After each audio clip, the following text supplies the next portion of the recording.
Welcome everybody to Wednesday Night Modern here at the Nerd Rage Gaming Storefront. My name is Habiba Goodman alongside Dominic Stryker, and we're going to be providing some fantastic commentary, hopefully, for you tonight.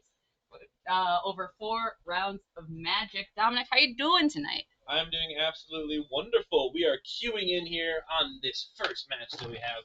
On our left side, Randall playing Living End. If you've been tuning into our past streams that we've had, Randall's been playing this deck, and Randall's even been playing some transformational sideboarding, so we'll have to even clue in, see if Randall's still doing some swap skiddies on their sideboard. Yeah, Who knows? That domain juke in there. Yeah, I'm hoping it's still there. I don't want to spoil myself. I'm not looking just yet.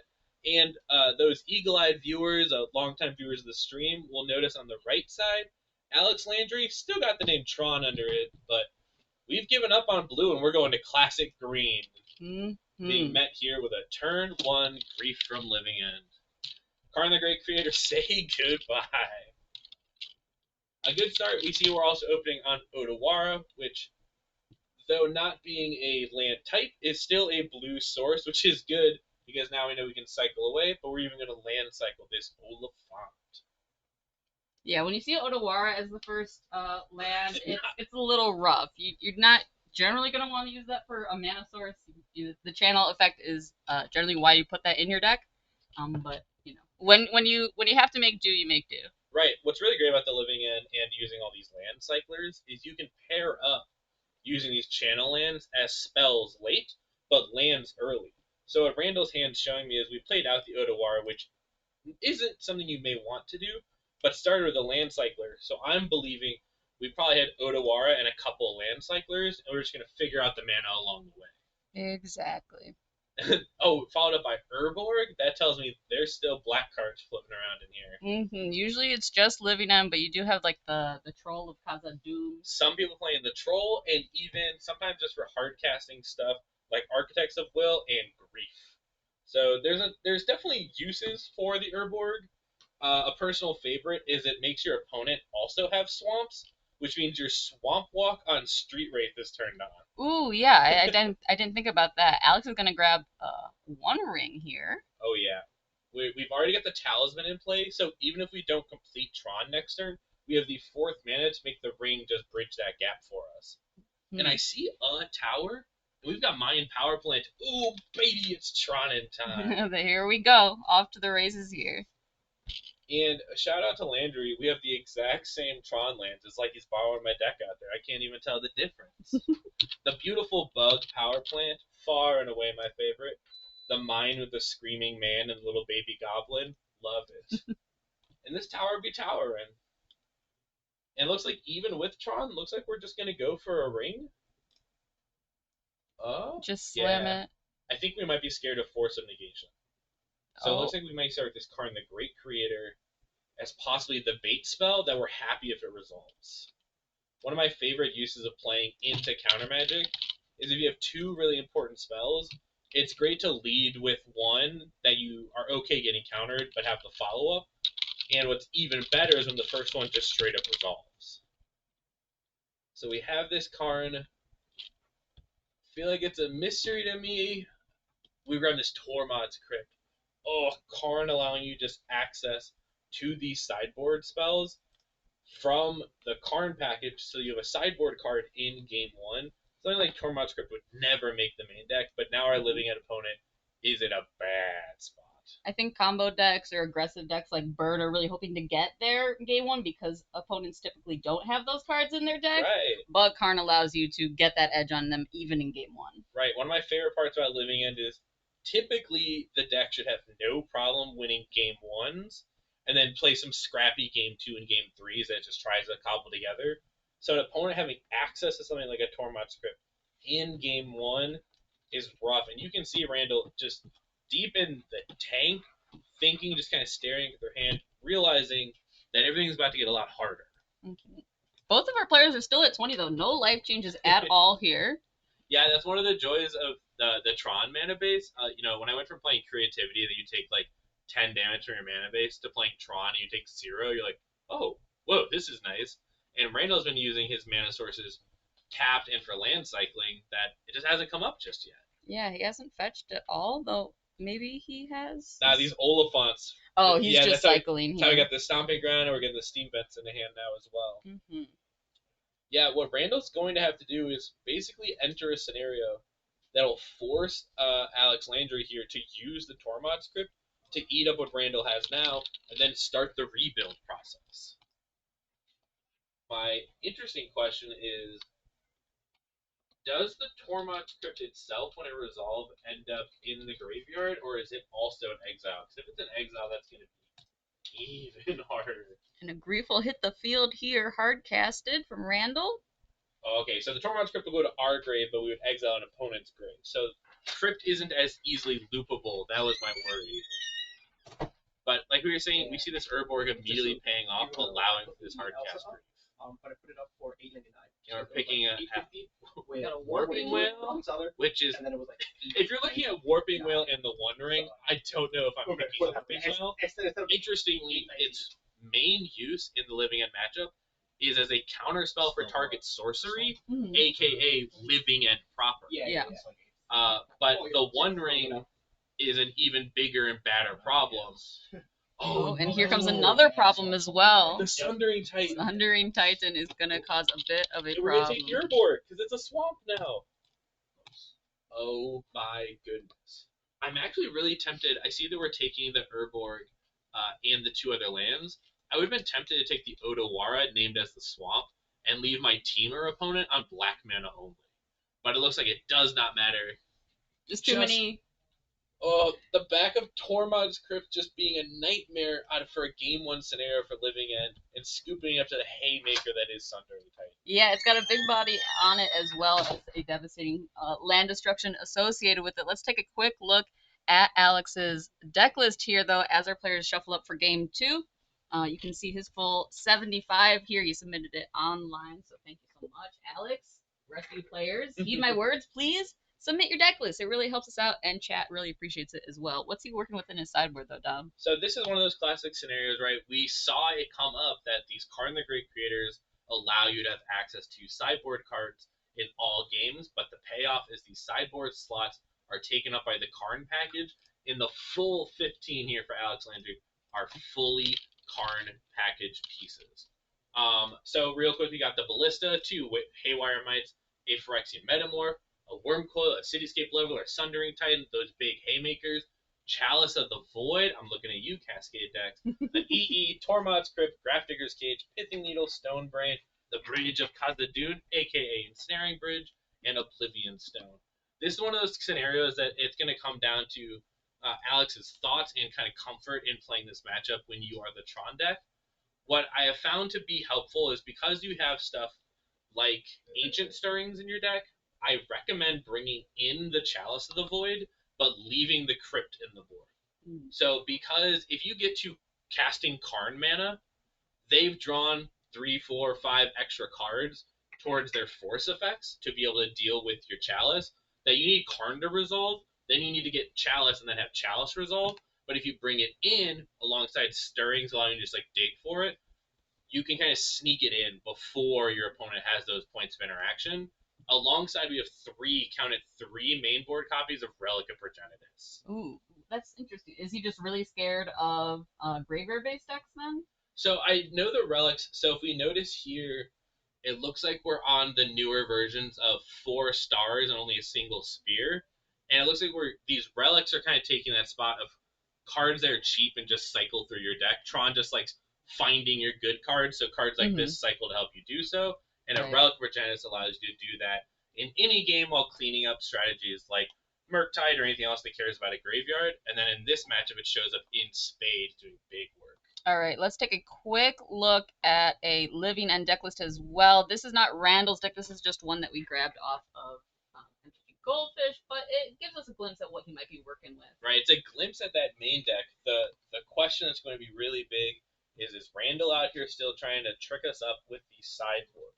I know we've been playing around with finding alternate routes. Like I said, this deck loves to do well in game 1 and figure out how to scrap out a game 2 or a game 3. And Randall in the past has been playing a transformational sideboard.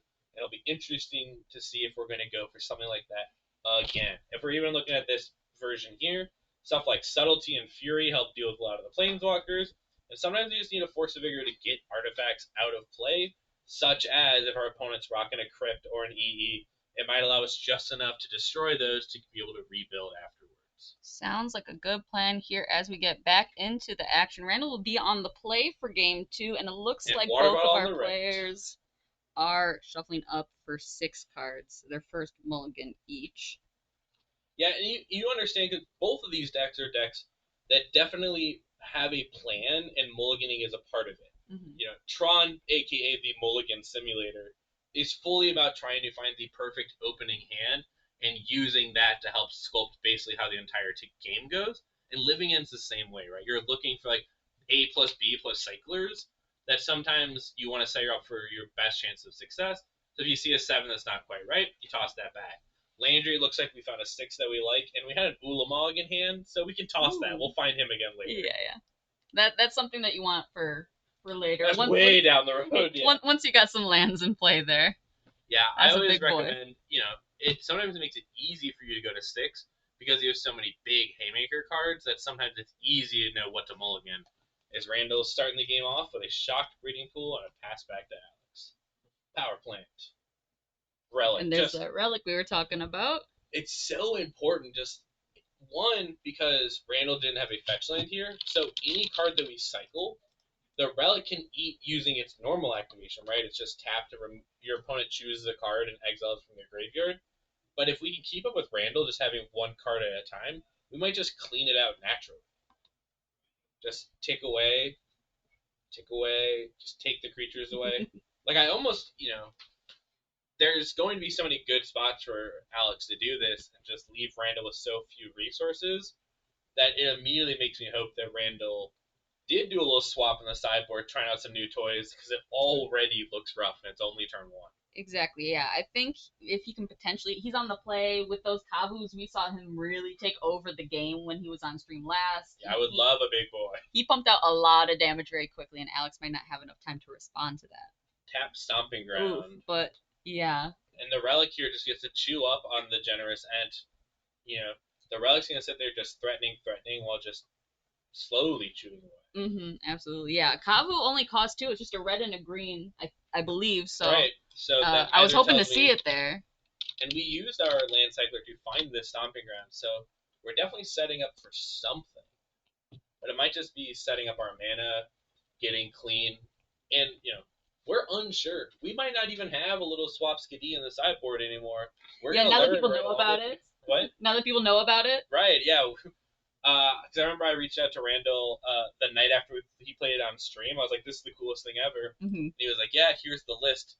Please don't share it. I'm going to try to play this for RCQs. And I was like, no, I get it. Like, if I find something that cool, I'm in the same boat. Like, I want to keep this, like, hush-hush.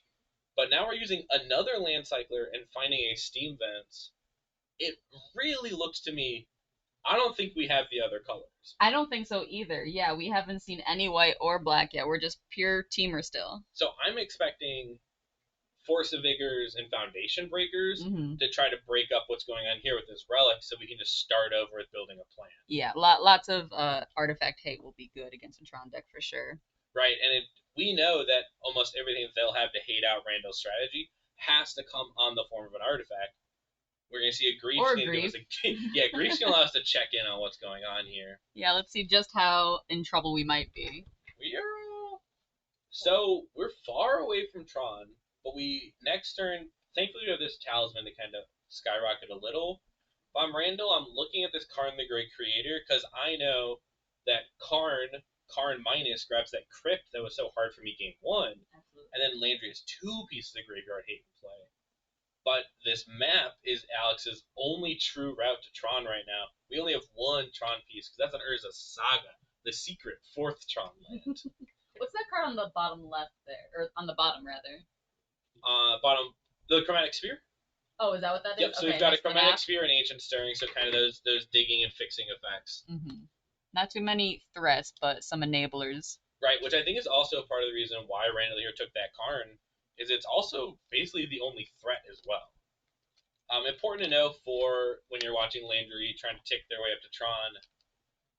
Looks like this may be either the Stirrings or the map. We'll see. the stirring.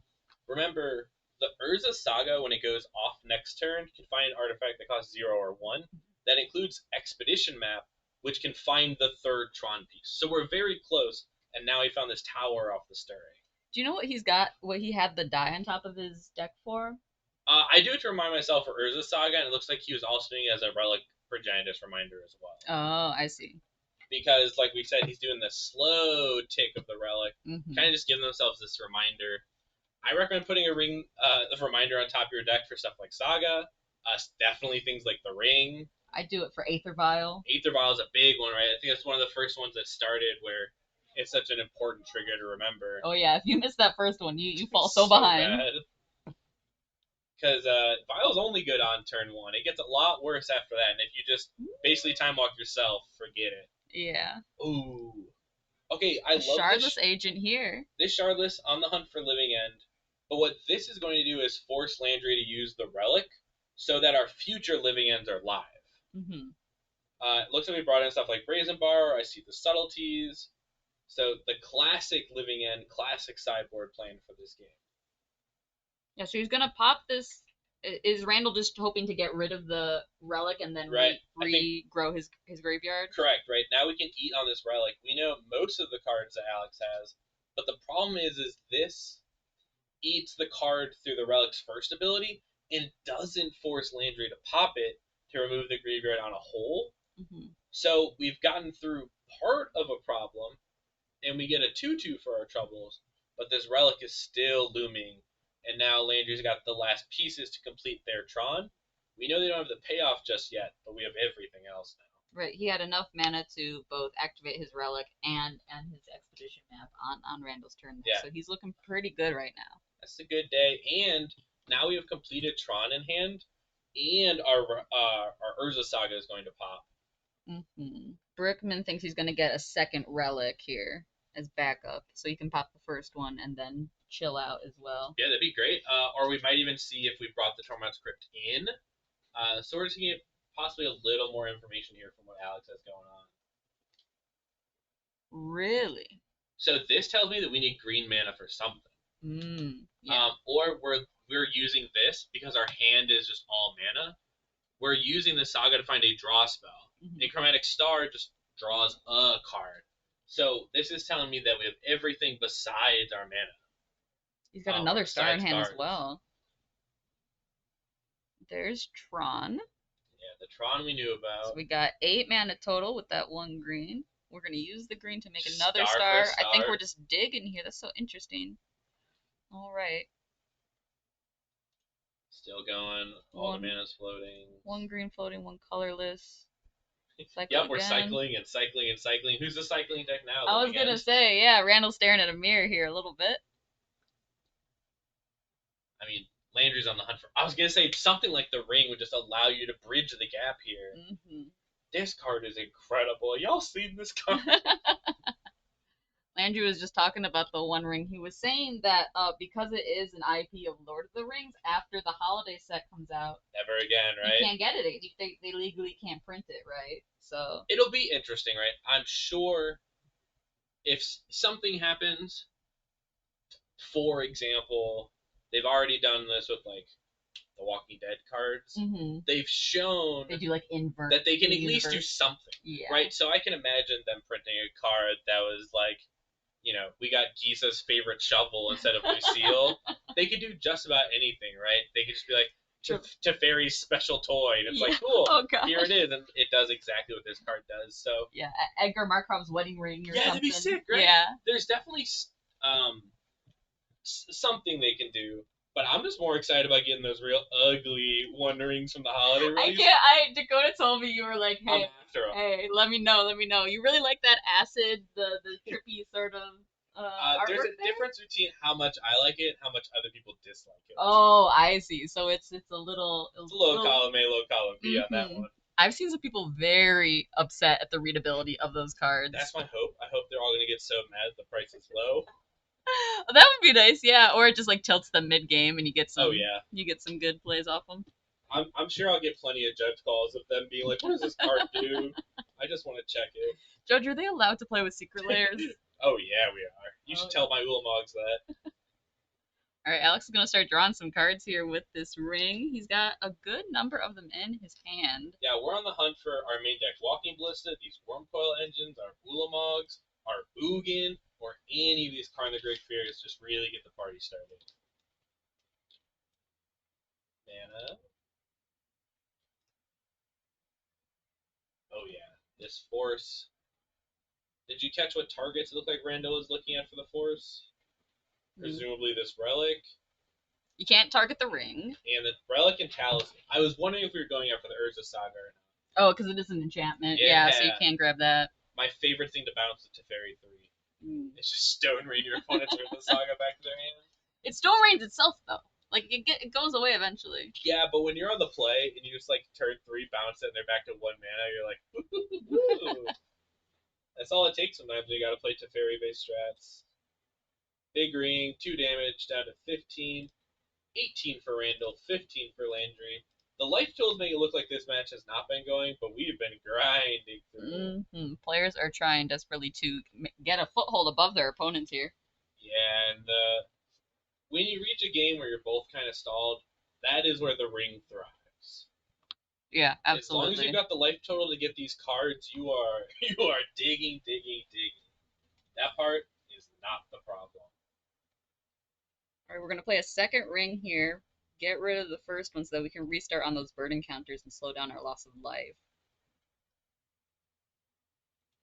But still yet for either player to put down a real win con here. No, we got this 2/2 poking in. Yeah, this 2/2's fighting for its life. Yeah, the Charlotte's Agent is a champ right now. It won't even do any damage though because Landry's got protection from everything for the turn. And Oblivion Stone will come down too, which will take care of it as well. Though I don't think he's going to pop it for just a 2/2. No, we are just going to wait. We going to chill a bit. With this reset ring and an easy life total, the pressure is... Now, what's interesting is, Randall is now able to start resetting that graveyard now that we finally have dealt with the Relic. But now if we bring everything back, the Stone answers that. Mm-hmm. So we have to be very tricksy. We probably have to try to get another naturalized effect to deal with the Stone, and then another Cascade effect, just to try to get the ball rolling. This is the struggle for post-board living end of just, when your opponent knows what you're on, they can kind of cut a lot of the fluff, and you're just out here fighting for your life.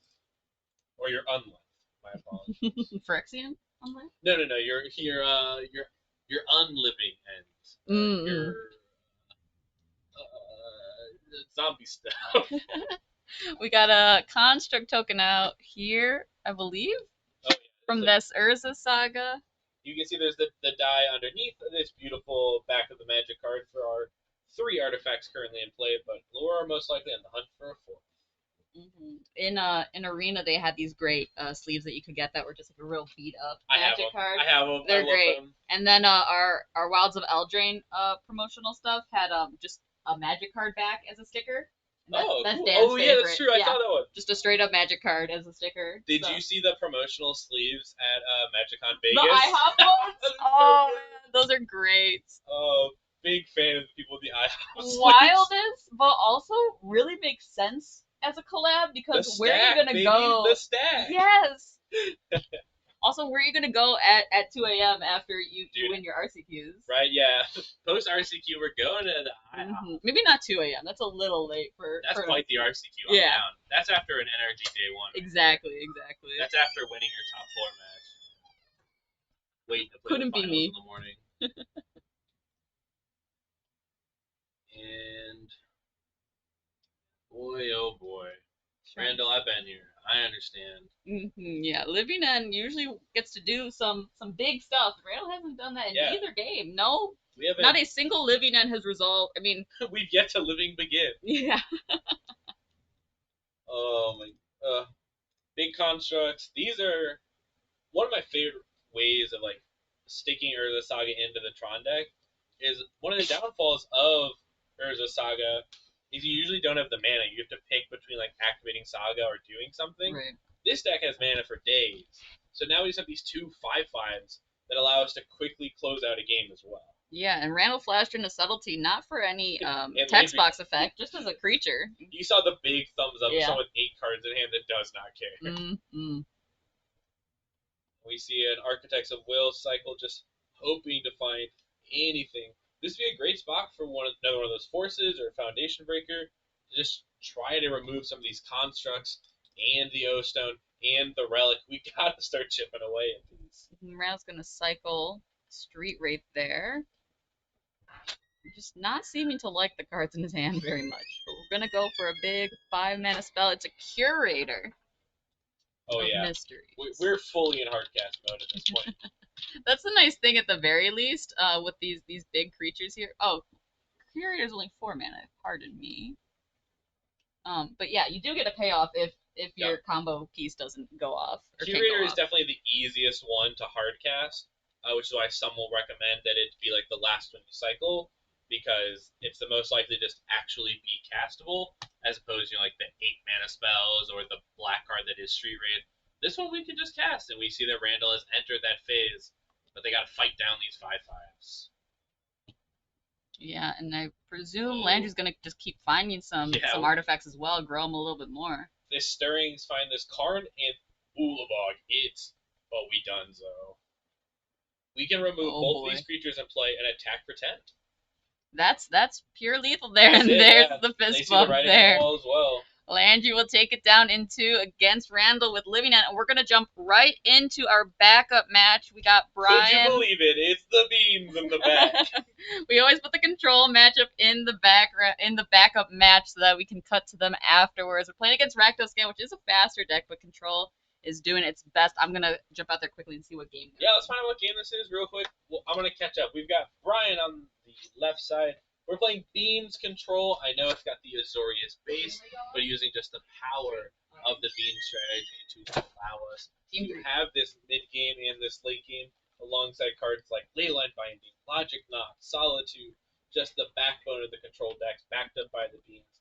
And on the right side, we have the Boogeyman of earlier Modern Super League. There was a very real chance at the Super League this morning that there could have been 3 of the 4 decks being Recto Scam. Oh, man. As Young Dingo, well-known Scam player, showed up with Scam. Jesse Robkin, been grinding with Scam, showed up with it. And then Nathan Stoyer, who won week 1 of the Super League, played Scam that week, and it's like, oh no, is this a 3rd Scam deck? They showed up with the Beans. Of course. And then Aspiring Spike's out here playing a Spike Brew, being like, I can make it. I can grind through these. Yeah. If Spike plays a meta deck, then we're all doomed. Yeah. He's out here playing like Golgari Food. It's like, man, I'm having such trouble getting through all these Scam decks. Oh, man. I do see a roll token under this Fury. It's wicked. That's going to be from that new Wilds of Eldraine card. Not dead after all. A strict upgrade to the other Undying effects that they have used, essentially. Yeah. Right, because the fact that it doesn't use a 1/1 counter interacts favorably with the OG Undying Evil. Oh, Blossoming Calm. Brian Tepper, I know, is playing Blossoming Calm because the Burn Master is out there in the field, and Blossoming Calm, giving yourself Hexproof for 2 total turns while gaining life is big against Burn. But I love it also here when you're playing against the Scam matchup, just allowing yourself to 2 turns of Hexproof while also essentially countering that Thoughtseize out of Ben. A big swing for this control deck. And we are in game 3, just so y'all know. So whoever wins here is taking down the match. Very important and well-timed. We came like right at the beginning here. But this Fury is staring him down with lethal on board. So Brian's got to do something here to get through this turn. Oh, there's something. This might be a search up for a Triome, have that cheap Leyline Binding with blue backed up. I'm feeling it in my bones. I've played against Jabber, and it's the binding. You can feel it. Taking the Fury, and then the roll token should deal 1 point of damage, because it no longer has a target to be on. When it gets put into the graveyard, or leaves the battlefield? Yep. They're talking real quick, figures out, yep. It's interesting, the roll itself is the one dealing the damage, not the creature leaving. So when the aura sees it doesn't have anything to be on anymore, the aura leaves dealing the damage. Yeah, so that gets around like exile effects. Right, yeah. It itself is just the small piece that, if you can find ways to deal with your own roll, could be another way just to deal those last little points of damage. We debated back and forth, but yes, Brian is indeed at 4, taking that 1 point of damage from the roll. Untapping, we have our full 4 mana, passing it back. We're at a low life total, but we have big mana, and our scam opponent is going to try to catch up with us. Cards like the Ring might be a little risky. This Fable, no way can I let this resolve, right? The logic not. Yeah. And no beans to be seen right now. I wonder if some people have said even the scam matchup is kind of a place to trim a little bit on the beans, depending on how many cards you're playing. And I imagine with needing to just interact so heavily right now, Brian's totally fine just doing a logic knot X equals 1, cycling the stress down, just making sure the cards are flowing so they can answer everything out of Ben. Ooh, I just noticed these swamps that Ben's got. He's got those crushing brutality ones, I believe. Dang, is that the name of that secret lair? You just pulled that right out. That's awesome.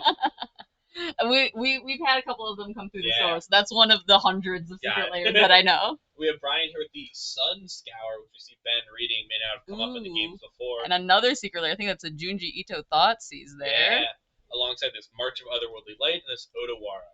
March is gone, leaving Brian with the big board wipe that is the Sun Scour. Mm-hmm. You can pitch 2 white spells instead. You cast that spell, and it is Wrath of God. Yeah, we saw George die with it in hand when we saw last on stream. I'm sorry. He did his best. He couldn't find that second white card to pitch to it, unfortunately. And Jabber in chat catching a blast. Catching strays. Far away. Should have come and get your Lotus Petal today, dude. Yeah, check out this Goblin token. Wow, pimped out Rakdos scam deck for sure. I love it. Ben's new to the store, but winning in my heart at this point. Absolutely, it's a gorgeous deck. It always seems to be red players that have like the most pimped versions of cards, or like the 4-color players. 4-color is the scariest one. They're like, I know all my cards are expensive. Let's make them even more expensive. Yeah, just keep going. As we see, things were very rough for Brian there in those first few turns, but he did exactly what Control needs to do, which is make it through them. Mm-hmm. And now we can kind of just deal piece by piece by piece with what Ben's doing. We even use an Odawara to clean up a Goblin token. Just do whatever you can to survive. Cyber Chef in chat, hello from Virginia. Well, hey. Hello from Buffalo Grove, Illinois. Hey, Bryce, I hope I'm doing your job well enough. It's been a little rough of a start. I was very nervous. Yeah, heart emojis in chat for Cyber Chef are producer and director for most weeks. They're out getting a little vacay, a little well-needed time. And we've got our own Habiba running the show. You may not know, but she runs the show. Yeah, you may not know. The transitions might not be quite as smooth, but I'm doing my best, and we're doing some commentary here, too. This Kiki Jiki is going to come out. Ooh, the secret pimped one with the extended edges. Yeah, you never know until you flip it over. It looks exactly the same on the front. And another Junji Thoughtseize just shows Breeding Pool. Brian will take the 2 damage. Oh, is that a bolt? Right, no, it's okay. I was like, Grief's 4 power, right? But it's only 3 power unscammed. Oh, excuse me. It's just the Grief getting in there. Yeah, we got this brand new Fable, and no bolt just yet. He's got to have him in there, though. Oh, Teferi. That could do something. No good option. And we have the uncracked Flooded Strain at the top. It draws him a card, though. Ooh. Counterspell. Okay, that answers the Grief, but the Fable is enough damage to take the game down. I'm going to get a little quieter in these final moments. Ben. We're going to Hollywood here a little bit. Hey, the difficult part is sometimes you forget Fable can just attack for 2. Its activated ability is so enticing. Grief. Coming on back. Oh, we just showed it, and that's the game. All right. Ben will take it down in 3 there against Brian's Being Control deck. Scam, still a really good deck. Brian put up a great fight, though. That'll wrap up both of our matches for round 1. Before we head into the break here, hold on. If you're looking to get some Magic cards, why don't you head on over to nerdragegaming.com. We have thousands and thousands of cards for you to purchase. You can select for in-store pickup or ship countrywide. We also have a fantastic loyalty rewards program. The more you spend, the more you save. And if you don't see a card that you're looking for, add to your wish list and get notified as soon as we list it, as we are listing new cards every day. With that, though, we're going to go pick some round 2 features. We'll see you in just a moment. See see y'all soon.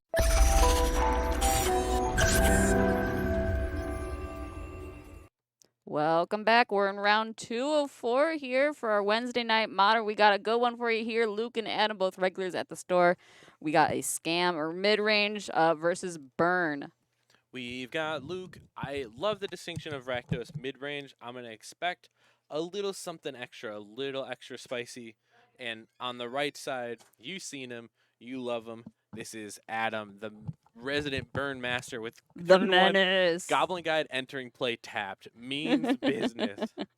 Revealing that top deck Dothy Voidwalker. So far, doing a good scam impression. The question is will it continue with the full 60 that we're playing today?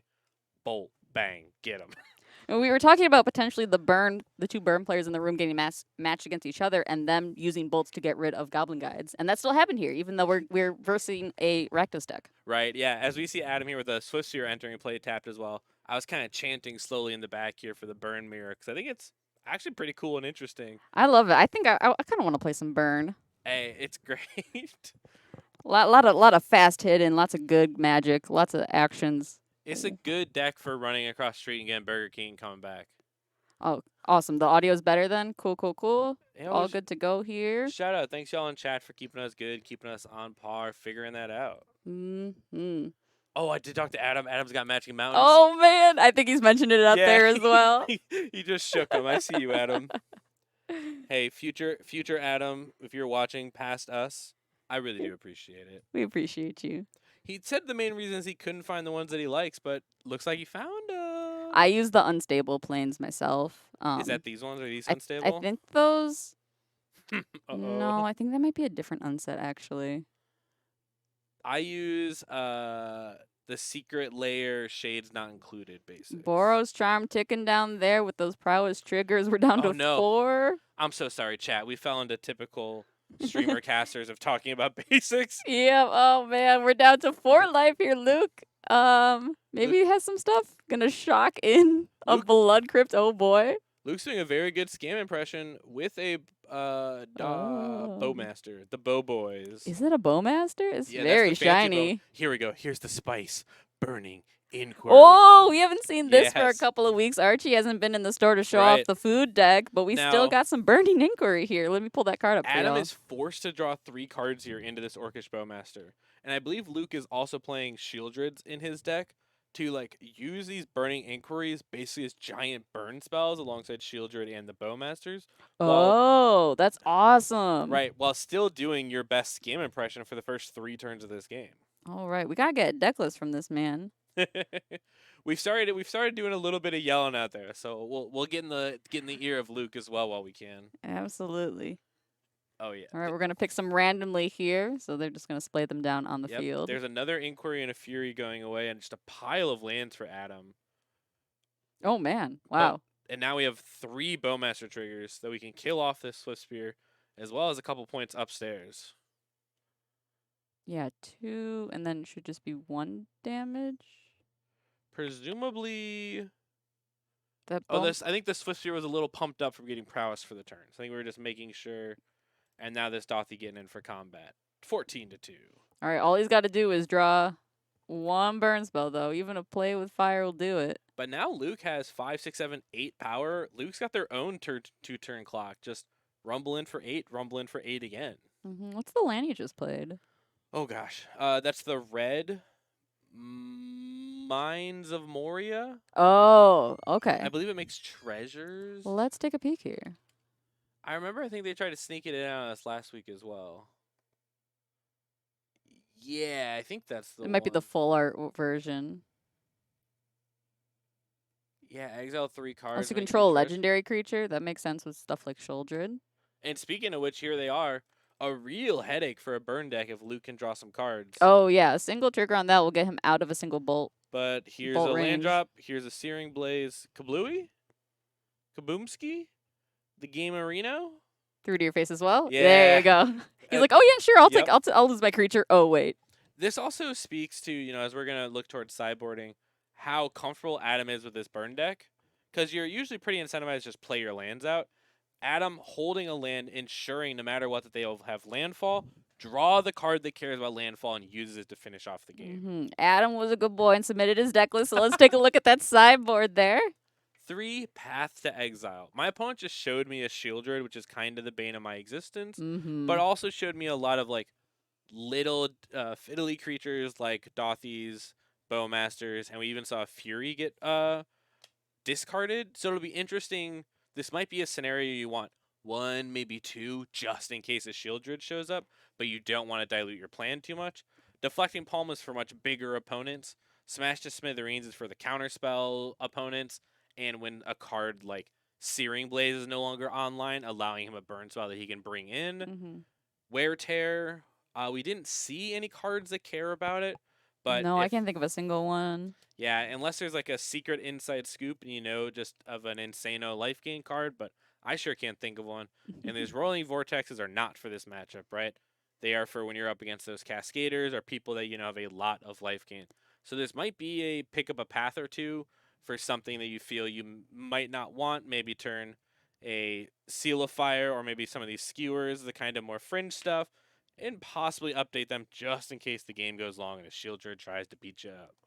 Yeah, the thing about Shieldred is she's a 4/5, right? So you can 2-for-1 it with burn spells, but Right. you really just don't want to be doing that. So those paths are probably going to be key in getting rid of here. One of my favorite jokes is keyword big.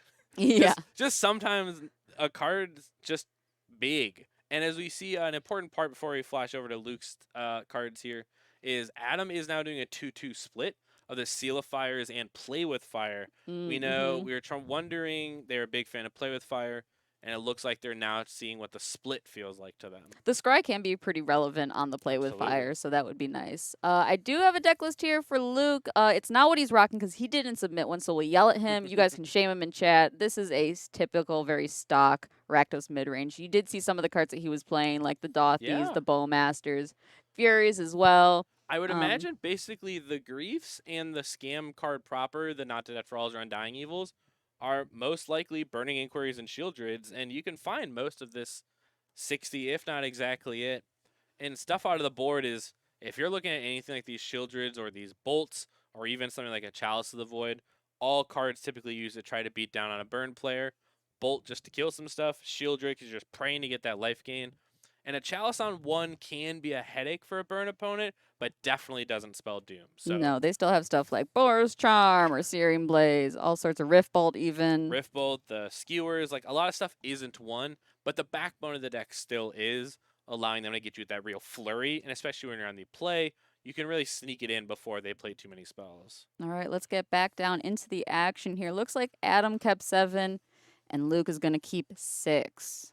We're going to toss that one back. Oh, but we're even debating, but it's gone. It's Let's gone. go. Too late. Well, let's go. Say goodbye. It's gone. Oh, is this the Ragavan? It'll be interesting how Burn here plays against a Ragavan, but it's immediately removed from the table. Get that out of here. For those asking in chat, we do offer One Piece in-store. Unfortunately, we don't do streams of that. We might in the future. Not yet. But if you're looking to get some Kingdoms of Intrigue or play some fantastic games, come on down on Tuesdays and Fridays for that. We are live on Thursdays with our Pokemon streams, but it's just Magic and Pokemon for now. Stay tuned. We'll most likely at some point go through what the schedule looks like in here. So don't go too far. You'll hear all about it soon. Yeah, be sure to drop a follow there so you get notifications when we go live. Burning Inquiry. Oh, thank you so much. I'm going to update live totals here. I forgot to hit that nifty little button there. And we'll update it for game 2. Much appreciated, chat. Super helpful. Much love as we resolve this inquiry. Lots of little things to remember with this. Streams are fiddly, my friend. Streams are fiddly. I love the card brain inquiry. Like, I didn't know about it until I saw Archie playing it, and I'm kind of obsessed. Oh, I like this. Luke was revealing the cards like he was playing a game of memory. Yeah, like, match the cards. Those are gone alongside a beautiful signed Elena Danner Fetch. Love to see that, my Luke. favorite MTG artist. They're local, too. I know. It's so great. Let's get them doing NRG, huh? Yes. Oh, man. Hey. You know I'm going to be in Norm's ear tomorrow about let's that. pester. I'd be in love if we could get him here. Goblin Guide, Swift Sphere, Rumble Zone. Crash. Ooh, a Blood trigger Crypt? there off That's the free for Goblin you. Guide. Sick. Have a card in your hand. Just a little tree. Get that Blood Crypt. It really it kind of softens the blow a little bit. Yes. It's like, oh well, at least I got that, you know. And meanwhile, he's crashing in for just a ton of damage. Yeah. I mean, the hard part is you drew a blood crypt. So for Adam, he's like, sure, I gave you a land, but if you want to use it, you're gonna have to take 2, and that's all gravy for me. Right. There's so many times they'll bring up stuff in like the local Discord. If we're talking about playing like Amiria's Call, Adam's always like, yeah, put more cards in your deck to deal you damage, please. Dude, I love Amiria's Call though. It's so great. I played in Pioneer, where burn is a little less scary. Yeah. But Adam's trying to change that as this Fury cleans up the board. Oh man. What a great card. Pitching a lightning bolt there as well. So no bolts raining down from Well, if you Luke's think side of the about it, field yet. We pitched a bolt, but then Fury did the work of 2 bolts. Yeah, that's very fair. So we'll call it a 2 for 2. Mhm. And then the Bow Boys are here. Pew, pew, pew, pew, pew, pew. I remember playing these in that like first week of Lord of the Rings and Legacy, and I literally forgot their real name. I only called them Bow Boys. Bow Boys, come on down. Have you seen the artist does a little when they sign it, if you ask them, we'll do the white palm altar on the face of the orcs. Really? Oh, that's so cool. It's the sickest thing I've seen. That's awesome. I need to get some more cards signed. It feels so fun. I loved meeting artist Phil Stone Mhm. at an one NRG ago. Detroit, In yeah. Detroit. They were local to the area, and they did a bunch of the Baldur's Gate characters. Yeah. Who are pretty popular nowadays. I don't know if you've heard of this game, Baldur's Gate 3. Right. It So- came after the Magic set, Long so after. yeah. So this Searing Blade is going to clean up the token, but I got a couple of those character cards signed. My partner, a big Baldur's Gate fan, I was like, well, look who I just met. Very fortuitous timing. Meeting Phil Stone was a blast, and I look forward to meeting more artists in the future. Yeah, I'm really excited to get some RK Post stuff signed. yeah. When they're at the NRG Indie in October. We see Adam Ooh. trying his best using his Fiery Islet to draw a card to dig deeper, triggered both these Bowmasters, and putting these Rift Bolts now in suspend. We're about to rumble. Like, we can get in for 4 damage here, or we can kind of get ahead of the life race against our burn opponent. A little bit, yeah. We're gonna go to nearly even life totals here. These Rift Bolts say maybe not. Because 1 Boros Charm and this game's over. Oh, dude, I just summoned it. I summoned this Boros Charm. I love when Adam plays the lethal burn spell and just He's looks his so opponent, excited. just looks his opponent dead in the eyes. Woo-wee. My apologies to Luke. I have this gift of summoning cards to the top of these players' decks, and shout out to that That Boros was Charm. crazy.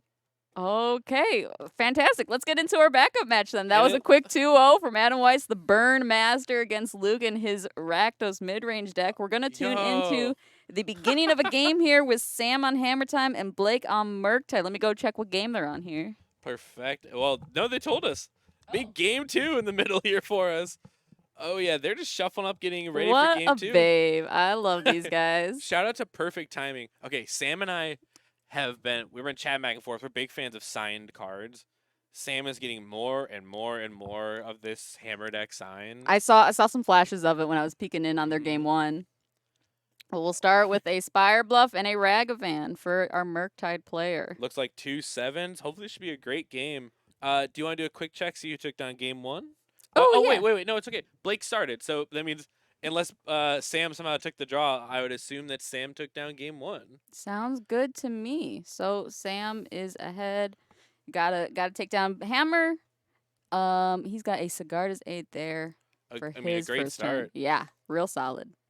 We're on the hunt for an Ornithopter or a Ginger Brute, something that's good at wearing hammers. This game could end quick. All right, and we'll start swinging in with this Ragavan. Oh, have See you what Blake seen? hits. Have you seen the Ooh. Japanese retro Ginger Brutes that are out there floating No, around? I haven't. They're like a promo from a magazine or something. I Ooh, saw I them on think- Fire Shoes Twitter. I was like, no way. I think I've seen the Liliana that potentially came There's a from the lot of- same thing. There's something's happening that they're getting a lot of cool promos over there. Mm-hmm. There was a rune crab and a ginger brute that were Really? in these like this magazine insert. If someone in chat knows more info, but I'm really jealous, but they're really expensive. Yeah, Blake hit a Surge of Salvation off the top here with his Ragavan, which isn't great to cast, but is good to take out of Sam's deck. I was gonna think, I'm like, but it's good for Sam not to have it anymore. Let me take a look at his Ooh. deck list real quick and see how many he's rocking in that I think we have the sideboard there. full 4 and the 75. I think it's like a 2-2 split last I Oh, knew. hold on, I've got the other ones pulled up. It's all good. As we see, we're starting here with a Stoneforge Mystic, and I think we all saw off the bauble was a Pure Steel Paladin. So we are getting the whole gang together right now. Get the family all here. The Colossus Hammer. And what'll be interesting is what removal spells, such as this Unholy Heat, is our Murktide player going to be able to do to just try and slow down the onslaught. Not to be confused with the Magic set onslaught. Good set, beautiful basics. Not to talk about basics again. I gotta stop that. There's so many great ones though. It looks like he's running a full 4 in the main. Oh, ooh! 4 Surge of Salvations in the main board. Yo, and a 61. My homies are getting poisoned by me out there. David's rocking 61 as well. Yeah. He was like, "Oh yeah, I got that Dominic Striker School of Thought Yeah. there." What's the difference? I always loved using it for one little spice. We see Raggy G getting in, hitting an Urza Saga. That's all right. We'll take that away. We don't need Sam drawing one of those. Oh, boom. Magus of the Moon. It's going to blow up this Saga, setting Ooh. Sam back a mana and a plan. We've talked about blowing up Urza Sagas. There's a lot of different ways to do it, and Blood Moon effects are one of them. And our Ragavan, we have 2 treasures. We're far ahead on the mana race right now. Absolutely. The Giver of Runes. Usually great turn 1 play. A little bit scarier when an opponent has more mana and potential removal against it. It might just trade off with a Ragavan. Right? It does block. It does have some stats on it. The Givers always intrigue me. They're a card that I'm kind of iffy about in the Hammer deck, but please don't quote me. I'm far away from the expert on this one. I liked it a lot. It does when Skrell first came out with Phyrexia All will be one, I was trying that a little bit too. It does get people a little bit, though I was playing it more in Pioneer than Modern. It can't block. That's so big. Like you don't think and it Giver's got a matters. better body too. Giver's 1/2, I believe. Yeah, I Wait. also believe so. Scribe. I think our little bug boy might also be a 1/2, but Giver is a 1/2, and Skrelv just a 1/1. Yeah. oh, okay, the little guy, The toxic one not really relevant usually. right? Wii U, Blood Moon effect warning. This Scalding Tarn's being tapped for mana. Wii U, there's a Magus in play. Judge. Oh. All right, we'll slap a hammer with the Cigar Days on this Giver of Runes. Hey, And she's looking a little scarier right. now. Much bigger blocker, I'll tell you that much. Small but mighty. I would respond. I think we have an Unholy Heat floating in our hand. We can't let this thing be big. But Ooh, and engineered explosives will do a lot more than a single target removal on spell. 1, we can take this whole board with us. Boom, boom, boom, boom, boom. Oh no, our Ragavan's gone. We demolished our opponent's board state. All good there. We're going to swing with that Magus. Down to 14 for Sam, 19 for Blake. It feels a little different when you're like, attack with Magus of the Moon. There's something about it you don't think you should be allowed to. It's like when Randall was swinging with the Shardless Agent. Yeah. It just feels a little weird. You used to have a 2/2 and a dream, but this one has a powerful dream. Yeah. Magus is a little bit more on board than Shardless. And this Magus, it's not going to take it too long. It's swung for 4 so far. Just got to get 6 more turns. Sam got 5 cards in his hand. He just took a peek at it there. Ooh, we do have a Solitude hand, so we might be end step dealing with this Magus. But no, we're just passing it back, playing our land. I wonder if now that we have second planes, we might just be trying to work our way up to 5 mana and hard cast it. That sounds right. A Paradise Mantle. Ooh. Yeah, Disgruntled Elk's been using this kind of in the Springleaf Drum slot as a card that allows you to draw off the Pure Steel Paladin, as we see this happening with the Hammer as well, while also being a mana source like the Drum, but that can be found by Stoneforge. So it's kind of playing the dual role while also being an equipment, as we see this Shadow Spear also coming into play. That'll help maintain Sam's life to a little bit, gives trample and life link. Yeah, and it looks like we moved all these over. I think we may have an unholy heat to answer, but this thing's keyword big now. He didn't swing. Oh, Oh. Pier's still sick. It's Yep. summoning sick, excuse me. I'm sick. Oh no, it went to Magicon. It got COVID. It's waiting for the ink to dry. Yeah, oh, there you go. Uh-huh. I see Blake. I think we're rocking double Murktide, 2 lands, and Alpine Moon. So this dragon can be big, but the Pure Seal is just even bigger with trample and lifelink. And a game that looked like in Blake's favor for a long time flipped so quickly. And now Sam's up to 5 mana. Still has that Solitude in hand. We're gonna opt to play a Forge Anew, though. Oh my goodness. Get back this hammer. Lots of Lord of the Ring cards tonight, and there's another one. That card's good. Modern Horizons 2.5 was great. 2.5. Wowzers, this game changed on a dime, and that's it. That's the game. Yeah, Blake's gonna show him the 2 Murktides just sitting in his hand there. And I think Sam's gonna take the clean 2-0. We saw 2 pretty quick matches there, man. Yeah, hammer on the back, burn on the front, and boy, it did not take long at all. Not at all. Let's take a quick look at our weekly schedule, though, since someone was asking. Yeah, let the people know. How can they game? Tonight, of course, was Modern. Tomorrow, you can catch us doing Commander and Pokemon. Tune in at 6:30 for that stream. I just built my own deck. I'm playing Mew. Oh, I saw you learning. Yeah, I was playing against Lost Box, and then Alex Luke beat me down with God himself, Arceus. Oh, wow. So that's pretty fun. I almost got into Pokemon because at one point there was like a Whale Lord explosion deck. It's just Man. You were just supposed to play with this big Whale Lord, put like as many water energies on him as you could, and you just like blew up your opponent. And I was like, maybe I'll play this game. Yeah, that sounds pretty great. So tune in tomorrow for that stream. We got fantastic commentators for that. Friday is our F&M Legacy and One Piece. We just got in Kingdoms of Intrigue, so come pick up that product. Lots of good stuff there. Saturday is Digimon, as well as again on Monday with our other Commander Night. And Tuesday is not Pioneer anymore. It's actually Lorcana. So come and check in for that. What kind of Lorcana? Are we playing Constructed? We drafting? We're playing Core Constructed. Ooh. Yeah. We got some great decks out there. People have been teching for different archetypes. Lots of different spice there. And then of course our One Piece League as well, which just started yesterday. So get in for that for an opportunity to get a grab at that big pot there. If you're looking to pick up any of our different kinds of cards that we have, check out nrg.tcgplayerpro.com. You can get Pokemon, you can get One Piece, Digimon, Lorcana, and Magic foils as well. So check out all of that. Oh, that's the wrong one. Hold on. There you go. Look at all the different kinds of cards that you can pick up there. nrg.tcgplayerpro.com. Oh, hold on. That one's not updated either. Oh, goodness. Okay. We'll go back to the Pokemon one. Wow, look at that. Look at that beautiful Pikachu. It's very nice. So happy. Just luring you in to buy, sell, and trade. Yeah, we got tons of 151 product for you to go buy there. And then we also have Resurgence coming out for Digimon. So come check out that as well. We're going to go check in on our round 2 features. I think we're just finishing up here. So stay tuned for those. We'll be right back. See you soon.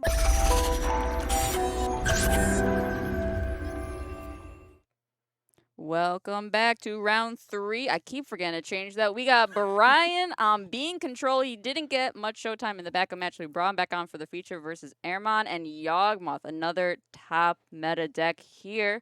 We'll see them shuffle up, and I'm going to give him the go-ahead.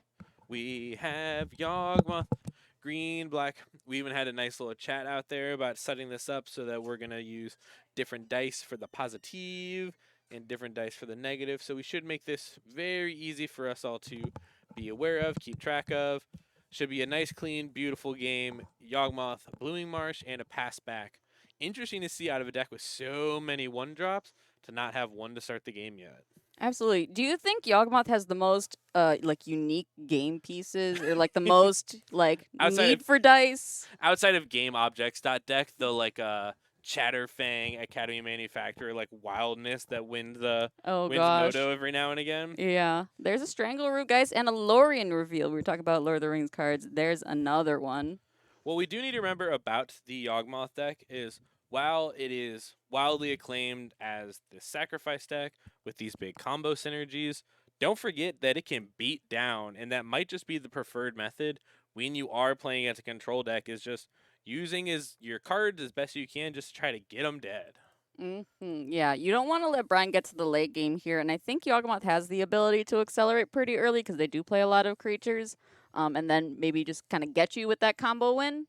Yeah, sometimes if you oops into it, don't worry about it. But Mhm. it might just be using things like Strangle Roof and a Young Wolf that becomes a 2/2, using Grist to just grind out value. Yeah, We're absolutely. just going to try to sneak in as many points as we can and try to bring the game home. It'll be interesting to see if Brian's going to leave up the ability to play counter magic or not into, like I'm saying, the important upcoming possible Grist turn. Grist, just a card that a lot of people are very scared of. It's a really interesting card. I think it's a really, really cool design card here. Let me pull it up for y'all so you can take a peek at it. It just generates so much value. You don't think about it, you don't notice it, and it just keeps going and going and going. As an Eldritch evolution, sacrificing our undying creature, we're responding here. Looks like the Stranglewood has come back with the 1/1 counter. Because that's part of the cost. Right, the sacrifice is, and then the undying effect looks like it's been allowed to resolve. And the question is looks like we're using counter magic here on the evolution. Counterspell proper. That's one of the scary parts about why you see these Yawgmoth decks really trimming down on Eldritch Evolution, is it takes both the resource away from you plus the actual spell itself. Sometimes you can end up accidentally 2-for-1ing yourself if an opponent has a piece of interaction such as this counterspell. And since Strangleroot has haste, he is able to swing back in with an even bigger creature. And like I was saying, Brian here already down to 12.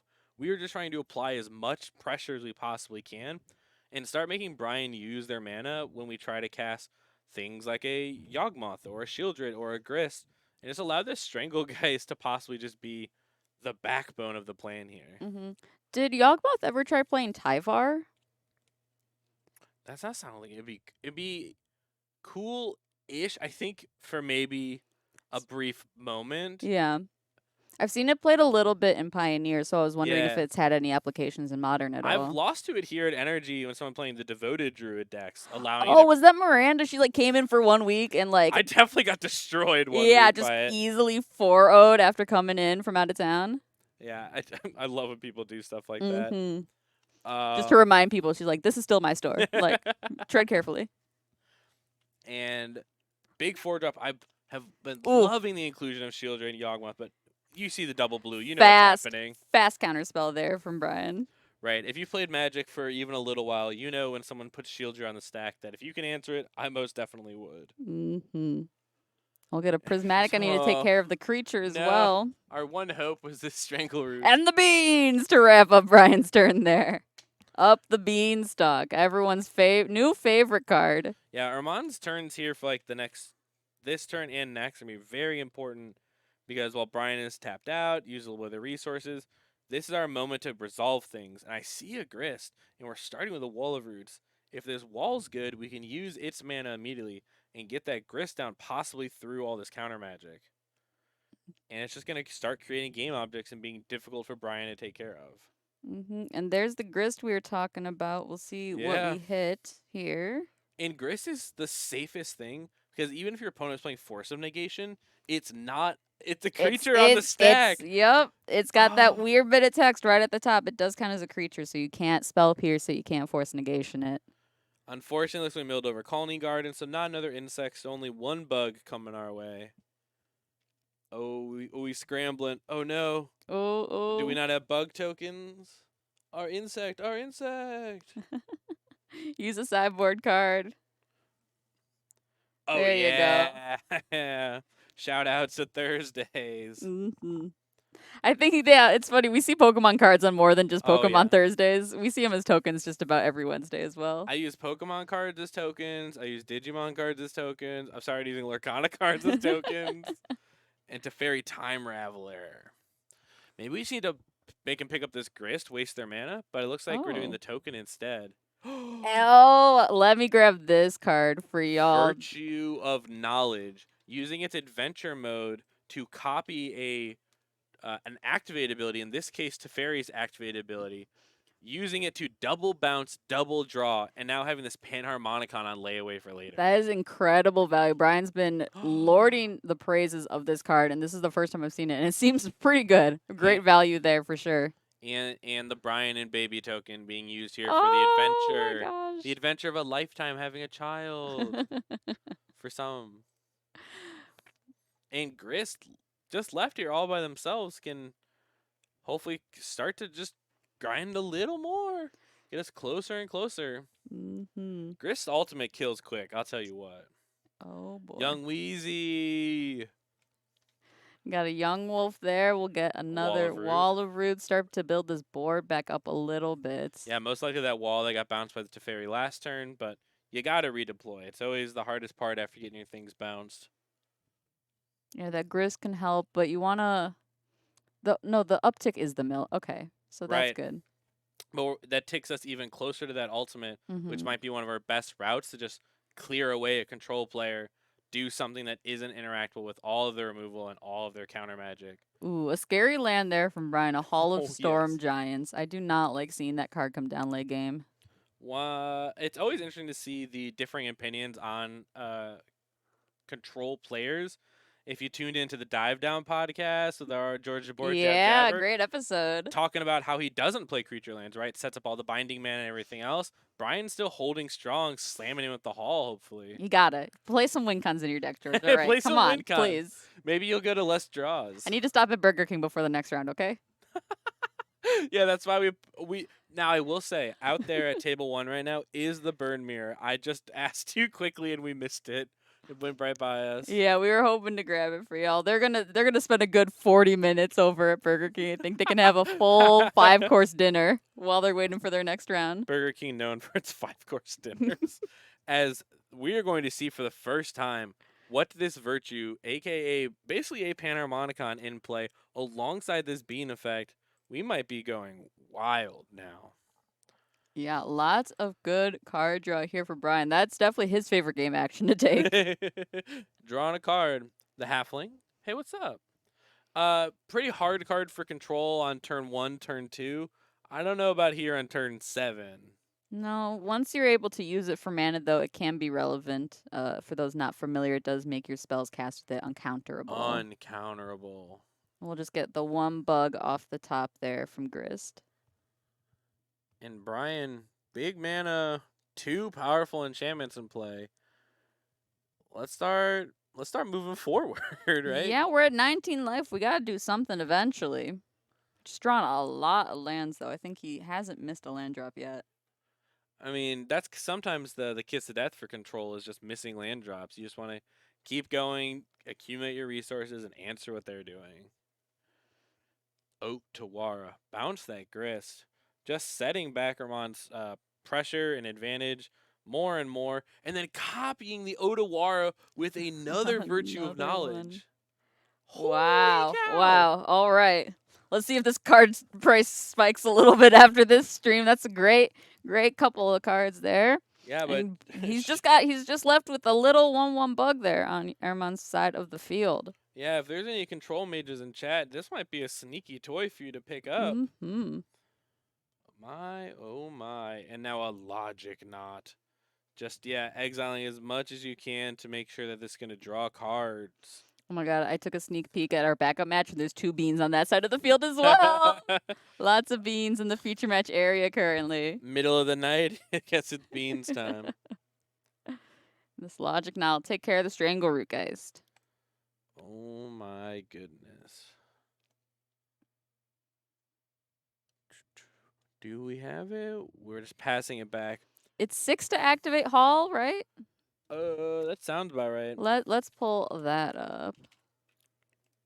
Armana, unfortunately, has a look on their face I know all too well, which is just the trying to play against a control opponent who just firmly has the game under control, but it's going to take them a while to actually lock it in. Head and hands here. A Yeah. binding? Sure. Yeah, sure, you can have one of those.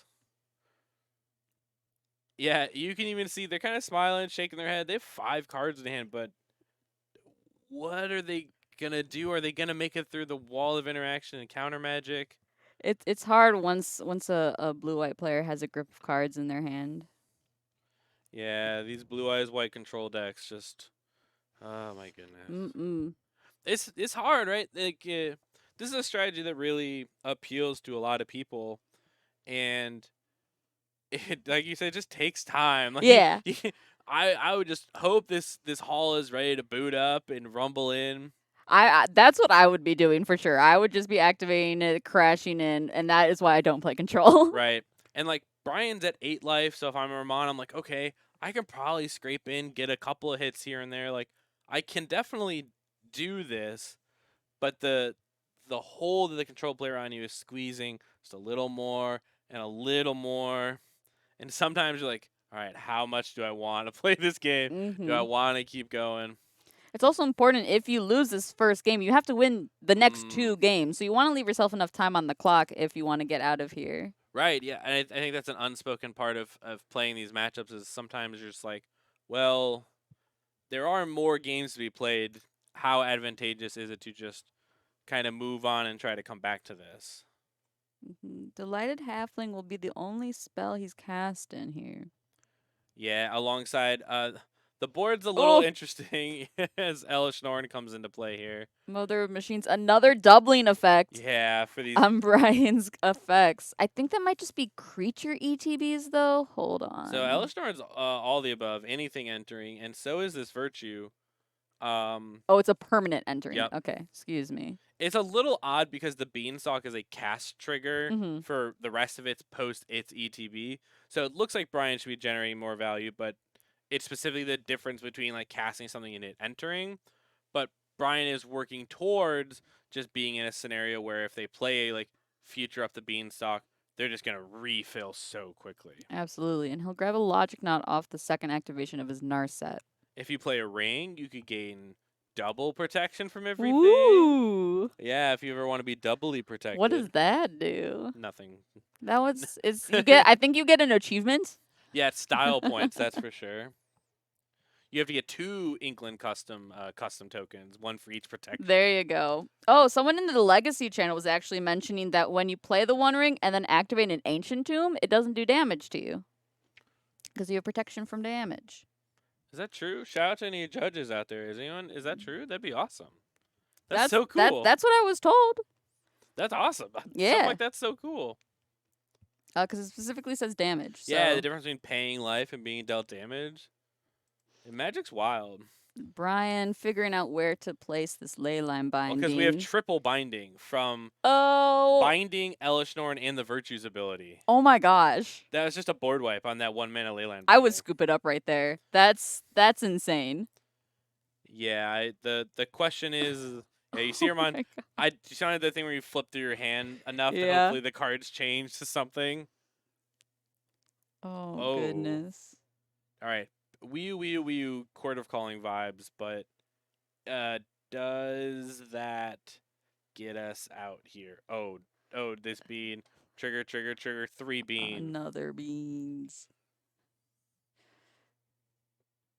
Draw. Draw. And that's a Twilight Mire, right? Not the Horizon Land.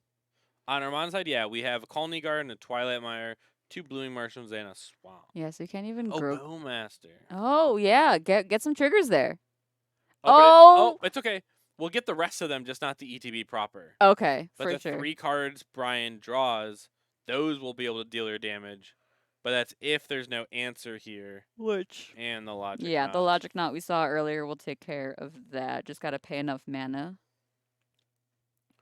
Yep, and we're probably going to wind it up so that the beans that are now in play will draw us even more cards. Right. Because if we're responding to the draw triggers, that means the bean is in play, and we're going to draw 2 off this Logic Knot. And remember, we're countering the Bowmaster, so none of those triggers, none of those effects. And that's one of those things that if I'm the Yawgmoth player, I'm holding on because I can see plays like this. I'm like, if I can sneak this in, it's going to do a whole bunch. If I can do this. But the control opponent wants you to not do any of those things. Yep. So you can feel yourself hanging on by a thread, but it gets smaller and smaller. And now Elishnorn's big 4/7 Vigilance rumbling in. Yeah, with a completely empty board, Brian is free to swing in finally. Yeah, shout out to River of Tears in chat saying, bro, stop, he's already dead. The unfortunate part is the control player has to actually get them dead, and sometimes it takes a little while to crawl towards that result. Mm-hmm. But that's why we at least have this aggressive Elishnorn, hopefully alongside that Hall. We're inching ever closer to these final moments. Sometimes it's good if you're unfamiliar with the decks. Blue-white control players like to have kind of random, cards in their decks sometimes. Sometimes it's good to get Yep. information on the bit of spice they might be playing. That's also completely true. And if you take a peek at the clock and you think you got time, figure it out. Take these last few moments. Let your opponent draw 2 more cards. These logic knots, as these control players are calling them, strict upgrades to counterspell right now. We used to play logic knot before counterspell was even legal, and now we're going back. Yep. It's the cycle of magic there. Good cards become bad, bad cards become good. Brian's having was so much fun. He looked over to the people playing next to him and just nodded. Oh man. The power of these face cams, you should truly get to understand all the joys of magic that these players are going through. Absolutely. It adds such a better feel to the matches instead of just like seeing the little hands, Yeah. move around. You're like, oh, I recognize those hands. Now you're just like, oh yeah, I see who this is. It is nice. I've seen a lot more Magic players sporting nail polish, which Oh, makes it a yeah. fun little addition to the feature match area. Yeah, I remember before you go to like big events, you want to make sure you get it like redone so I you're already possibly on picked- camera. I picked out my October nails and I'm so excited. I'm gonna That's get them great. done next week in preparation. My partner has little ones with these ghosts on them. They're like Ooh. the cutest little guys. Mine are gonna be zombie Oh, themed. that's gonna be so Yeah. Wait, okay, I'm excited to see zombie themed nails. It's not too over the top. It's just a little bit, but yeah, it's hard to wear acrylics outside of the shows because it makes pulling cards a lot harder. I'm just handling so much cardboard every day, and it just makes basic motor skills Yep. a little hard. Incoming Solitude with the bean triggers and the triple Solitude with the Elishnorn and its Oh my Virtue. gosh, well, you can have a point of life there. Why not? Continuing just inching further and further. Like they gained a little bit, but now between the Elishnorn and the Solitude and the Hall, we're right there. We're Right just there, about Brian. there. We're almost there. Oh, we'll see what- Fairy Time Raveler. If you've got Bow Boys, if you've got Quarter Callings, back to sorcery speed they go. This is quite the difference in board states we got here. It's so much so that Brian is inching He's- ever and ever closer to this other side of the He's mat. crowding along that invisible line there. Oh, Oh, yeah. oh. Yeah. Oh my god! He's done it! The instant speed days undoing into your the draw Narset. step. In your draw step, off to Fairy with my Narset. Wii U. This is if you were looking for the last nail in the I coffin. know. Oh my god. Okay, Yeah, there it you're is right. finally. Okay, Yes. okay. Much If- appreciated. If he was willing to play through that, he would have been a hero, I think. Hot We knew. dang. The second Brian started being like, wait, you knew nothing good was coming. Oh my goodness. Well, let's take a look at this crazy deck that Brian's been working with Oh, here. interesting. Is this 61 card? It is indeed. Everyone is rocking 60 today. It's so crazy. Much appreciated. Let's say real quick, sideboard subtleties. Maybe. This deck is very creature heavy. Very much so. And Brian needs to make it out of the early turn. So, we saw that Strangleroot almost go all the way. If we're worried about something like that, we can get that free interaction out of this subtlety. Blossoming Calms, not so much. Mm-mm. Dovin's Veto is a heavy creature deck. Not so much. Wear Tear, not a lot of things to wear, not a lot of things to tear. Commandeer, I don't know. Maybe you're feeling spicy and you want to grist for yourself. Sure. Sure. This Pithing Needle, name Yawgmoth, name Grist, very powerful Pithing Needle. These Dress Downs, unbelievable for turning off these creature abilities. And this Rest in Peace for locking down those Undying creatures. So the top of the sideboard, maybe not so much, maybe some subtleties. But those bottom 5, get those in as quick as you can. And then what do you think we're boarding out here? Because we've got 5 very good cards Oh my that we can goodness. take in. You've got some redundancy, so you could trim on cards potentially. And of course, just a reminder that Elishnorn in the top is a Elishnorn Mother, Mother Machines, Machines. not the base one. So here's one of the things about playing like fun, cutesy, tricky cards in your main deck is sometimes when I get to sideboarding, I then take out the fun, cutesy ones that I'm kind Yeah. of trying out. So The that virtues the then you think virtues are the might good be cut. because they looked good when I got really ahead on my opponent, right? Brian was kind of in control most of that game, just really tempoing out what Armand is doing. But there are going to be the Yawgmoth draws where they put like 4, 5, 6 game objects into play really, really quickly. Hmm. And a card like this, you're going to look at me like, oh no, I'm not going to have this time at all. That might be one of those that I'm looking at taking these virtues, but maybe even these Teferis. I don't think Teferi really does anything when you're playing against the Yawgmoth deck. Yeah, not too much. It does that really fun interaction we just saw. Yes. But we are looking to win, not play some cute stuff here. So if I had to shoot in the dark, if I'm bringing in these 5, I might be cutting the double virtue and the Teferis, just being a lean, mean counterspell removal machine. All right, let's take a look at an example deck list that Airmon might be working with here. He didn't submit one, so we grabbed one off a Goldfish. This looks pretty similar to what he's working with. We didn't see a Blood Artist come down or a Hapatra, so he might not have those. We gotta have that Blood Artist. We gotta kill in the deck somehow. Oh, right, sorry. I was Uh, thinking, because sometimes they play Viserys here Yes. instead. Yeah, sometimes they have the Zulaport Cutthroats. And Oh, that's the one. You're the right. Hapatra is here for being like the machine gun effect against opposing decks that also have like high creature counts. So when I'm playing against a control deck, Hapatra is definitely the first one I would look at and be like, this is not your time, right? This is not Mhm. for you. We need to have like every card be very important. And I'm also looking at Eldritch Evolution. Remember, we have to sacrifice a creature and hope our spell resolves against a counterspell based strategy. That can be very difficult. That you may lose the slight value if you have to sacrifice like a halfling or a hierarch and a bowmaster or something that isn't an undying creature. You don't want to accidentally 2-for-1 yourself. Right. So I'd be looking at Hapatra and those evolutions. And something out of the board that's just generally helpful is whatever value piece they have. So whether it's these elven courses that we see in the bottom That's here, the first card I was looking at. That just allows you to play more spells. anything like an elven chorus, a one ring, even copies of Shieldred, whatever the value pieces that our player has in the board, you want to bring in because if at any point you can sneak a value piece like that into play, that's how you get ahead of these control players. All right, well, let's head back down into the action here as players shuffle up. Airmon will be on the play here. And while we're waiting for them to draw their first 7, I should remind y'all to follow the channel, hit that follow button, get notifications when we go live. We're here every Wednesday with fantastic modern coverage and Thursdays with Pokemon, so tune in for those. It really helps support us. We're almost a partner, so any support that you can show us would be much appreciated. Following is free, so go ahead and do that. Yes. Yes, and Please. hit that sub button if you got it. Primes work. That doesn't cost you anything if you have an Amazon Prime account. Attach your Twitch account to it and subscribe to us for free.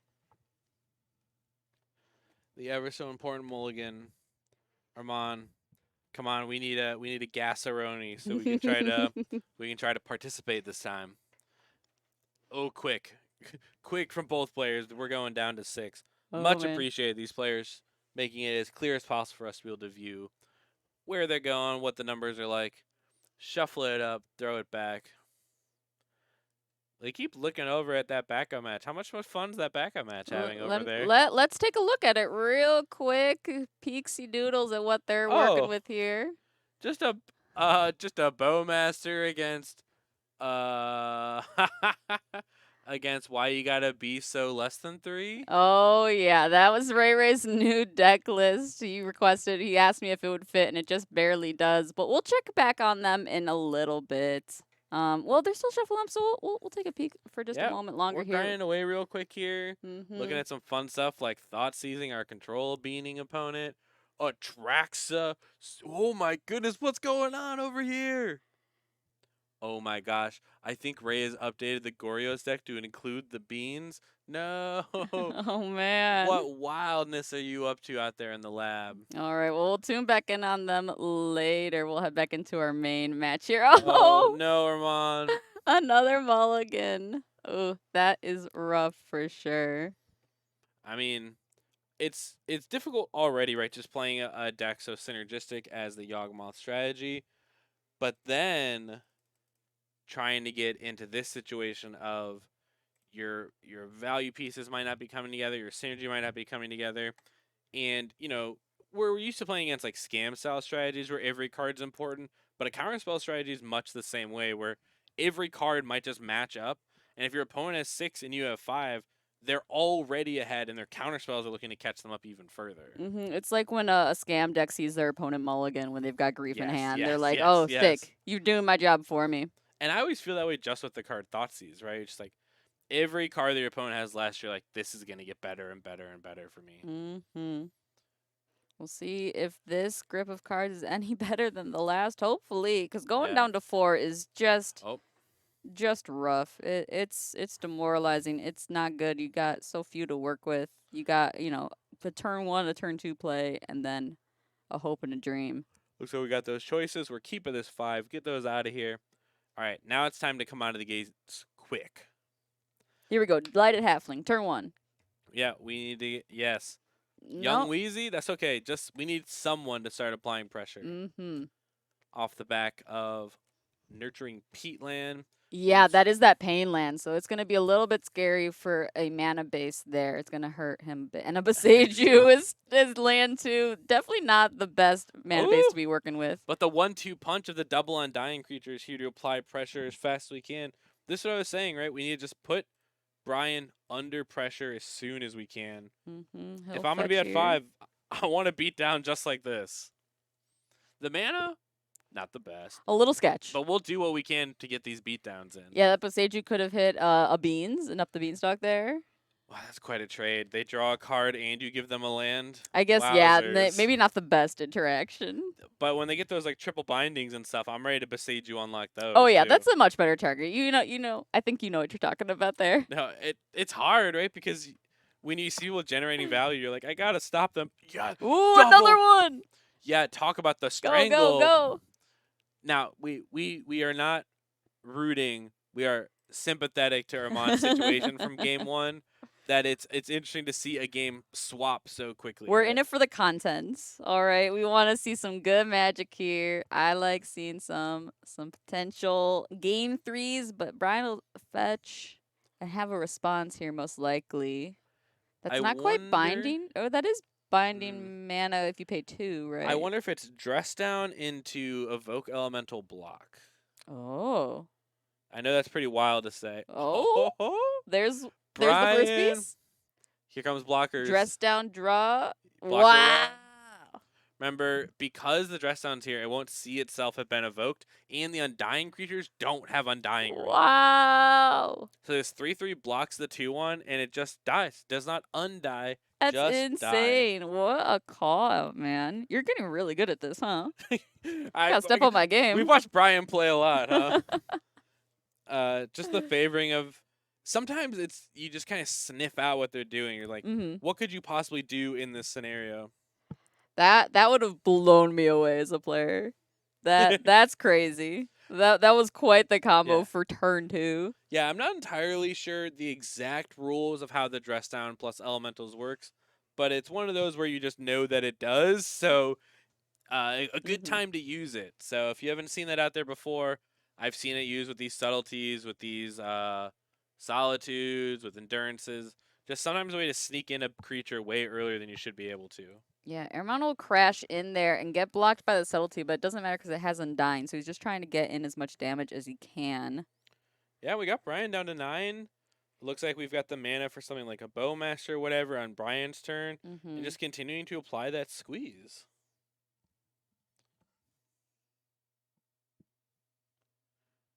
Debating. It's always interesting when you see your opponent debate over a land drop, because it usually means they might have 1 or 2 other also in hand. Every little tiny piece of information is helpful. I always hate when I give away that information when I like go to play a land. I go, oh, no, and I play a different one. I'm like, well, now you just know that I have this land. Like, yeah. Recommend just take that moment, really figure out the tracking of your turn, and then just kind of do it. Allows you to save revealing that info. Such as Brian revealed a rest in peace in his hand, just to me and you out here watching, and possibly real quick here for Ramon as well. There's 2 mana. Oh, debating what lands we want to use. Oh, Beans we'll first. play Beans first. first there. Just like me eating as a child, get the beans out there first. I don't think I really had a lot of beans as a kid. I was definitely more of a rice as the Oh, side I'm dish so kind of jealous. family. I wish we could swap our fillers of choice. Yeah, Asian households, so it sort of comes with the territory there. I still love having rice with just about every Yeah. single meal. I guess we're out here in corn country. That's usually how I build myself up. I have my corn the traditional way, which is in my soda as syrup. Oh, I heard just corn syrup. Oh gosh, you just had like whole corn in your Coke. Mm, Oh, This gross. is Diet Corn. Move aside, Diet Coke. I've got Diet Corn. Here's the Eldritch evolution I was mentioning before.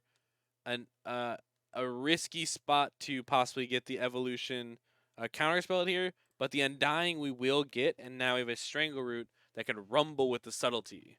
I would say a better scenario than drinking Diet Corn. Yeah. Oh gosh. Yeah, that is such a this is a bad mental image for sure. And we see, and the evolution resolves Shieldred. We need to get like something of the most impact we can. Ooh, we're go for the namesake card here. combo Yawgmoth time. Brand Physician. Now Brian might be kicking themselves for having this rest in peace that they didn't play out. The question is are they going to be able to use it to evoke a subtlety? Oh, oh. Secret surprise. Are we going There we go. There we go. Oh, or do we have a way to interact with this Yawgmoth on board? Or are we going to let Erman dig 15 cards deep on the hunt for a Blood Artist? Can you explain to our viewers at home how the Yawgmoth combo works here? I would love to. So you need 2 creatures with Undying, and you need one of them to currently be without a 1/1 counter, such as this Young Wolf that we see Erman moving. You sacrifice that one to Yawgmoth's ability and target one that has a +1/+1 counter on it to give it a -1 counter. The creature now has a +1 and a -1 counter, removing both, while the original wolf comes back to its own Undying, gaining a +1 counter. And then you move the dance, you do that to the other one, and they flip back and forth to each other, allowing you to use Yawgmoth's ability to draw a card each time. So when I say here that Erman could dig 15 cards deep, obviously you don't want to pay 16 life as we're at 16. So Yawgmoth math sometimes is drawing your life total -1 amount of cards. Mm-hmm. As we see, we're going to combat first here, allowing Brian to make these sort of decisions while threatening the combo in the background, but threatening just combo in general right now. And we did have a binding. So Brian was a little worried about not playing out their rest in peace, but have an answer here with the binding. So the binding, I think he pointed at the Yawgmoth as targeting. And he's responding right now while the young wolf is in the graveyard waiting to Undying back. Because now, like I was saying, you need a creature without a counter. Erman currently has 2 Undying creatures, but both have a counter. So if you go to sacrifice either of them, you'll lose the combo. So this Yawgmoth's going to slip under the binding in the exact moment where Erman could not start executing the combo. Nicely done by Brian there, and he'll just pass it back. Yep, remember he gets his wolf back because the plan is now attack with these little guys to get these last 6 points of damage in. Mm-hmm. Yeah, we got 3 2/2s and just the 1 blocker from Brian, so very close to displaying lethal on board here. So here's that rest in peace. So the plan as a whole, trying to do this comboing, is gone. But you know, I've said a couple of times, the plan is just beat down. Mm-hmm. And Brian only has 3 cards in hand, so not Only? a lot to work with. Well, you know, when you think about like Pitch for Solitude or play stuff, like we have very few pieces to work with our low mana count. But this feels like a binding. Oh man, so he's only going to be able to get in for 2 damage here. And But we've got a response. Bow Boys? Yes. Oh. Push. Nice. We'll get a little bit more damage here. Ooh, and we're even responding while a bean triggers on the stack, so we might be able to snatch that up away from them as well. This is what I'm talking about, right? You can just get scrappy. Just try to get all these points of damage in that you can. Yeah. They're resolved. We have our mass token. Yeah, and these little guys means that every point of damage matters. So doing this Absolutely. before the up the beanstalk trigger resolves, for example, make sure that you don't lose with your opponent at 1 life. And with the bean we just drew, we're triggering an Orcish Bowmaster. I believe both players kind of pointed in recognizing the Bowmaster trigger. Going upstairs down to 4, getting our slightly bigger orc army. And now this binding is resolved, eating up the strangle root. And remember, all of this is in combat. Mm-hmm. And now this young wolf gets in for 2, and then a wolf dies being blocked by the subtlety, and our control player goes down to 2 points of life, looking down a young wolf, a bowmaster, and a 2/2 army. Be careful drawing cards. Beans is not a May. No, it is not. You must draw to the beans. This is why you see these like 4-color players going to like 65, 70, 75 cards. Is beans is not an option. So sometimes you just have to keep going, generate that value, and understand that your deck will carry itself because it's not an option to draw those cards. And that Lorien reveal definitely not going to be cast. It's definitely just going to be cycled Yep. there. Drawing 3 is not a good idea in this scenario. Looks like most likely turning it into an island, and maybe we do have a solitude to work with. So now just kind of cycling that to get another mana in play, but access to 5 mana still.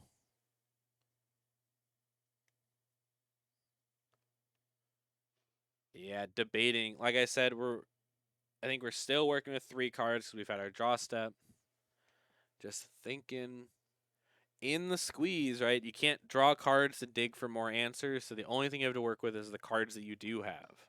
And that's it. Yeah. We're going to a game number 3. Just the scrappy Yawgmoth draw on the mulligan to 5. Yeah. Just able to push through the bean control deck. Absolutely. Let's take a peek at our backup match here.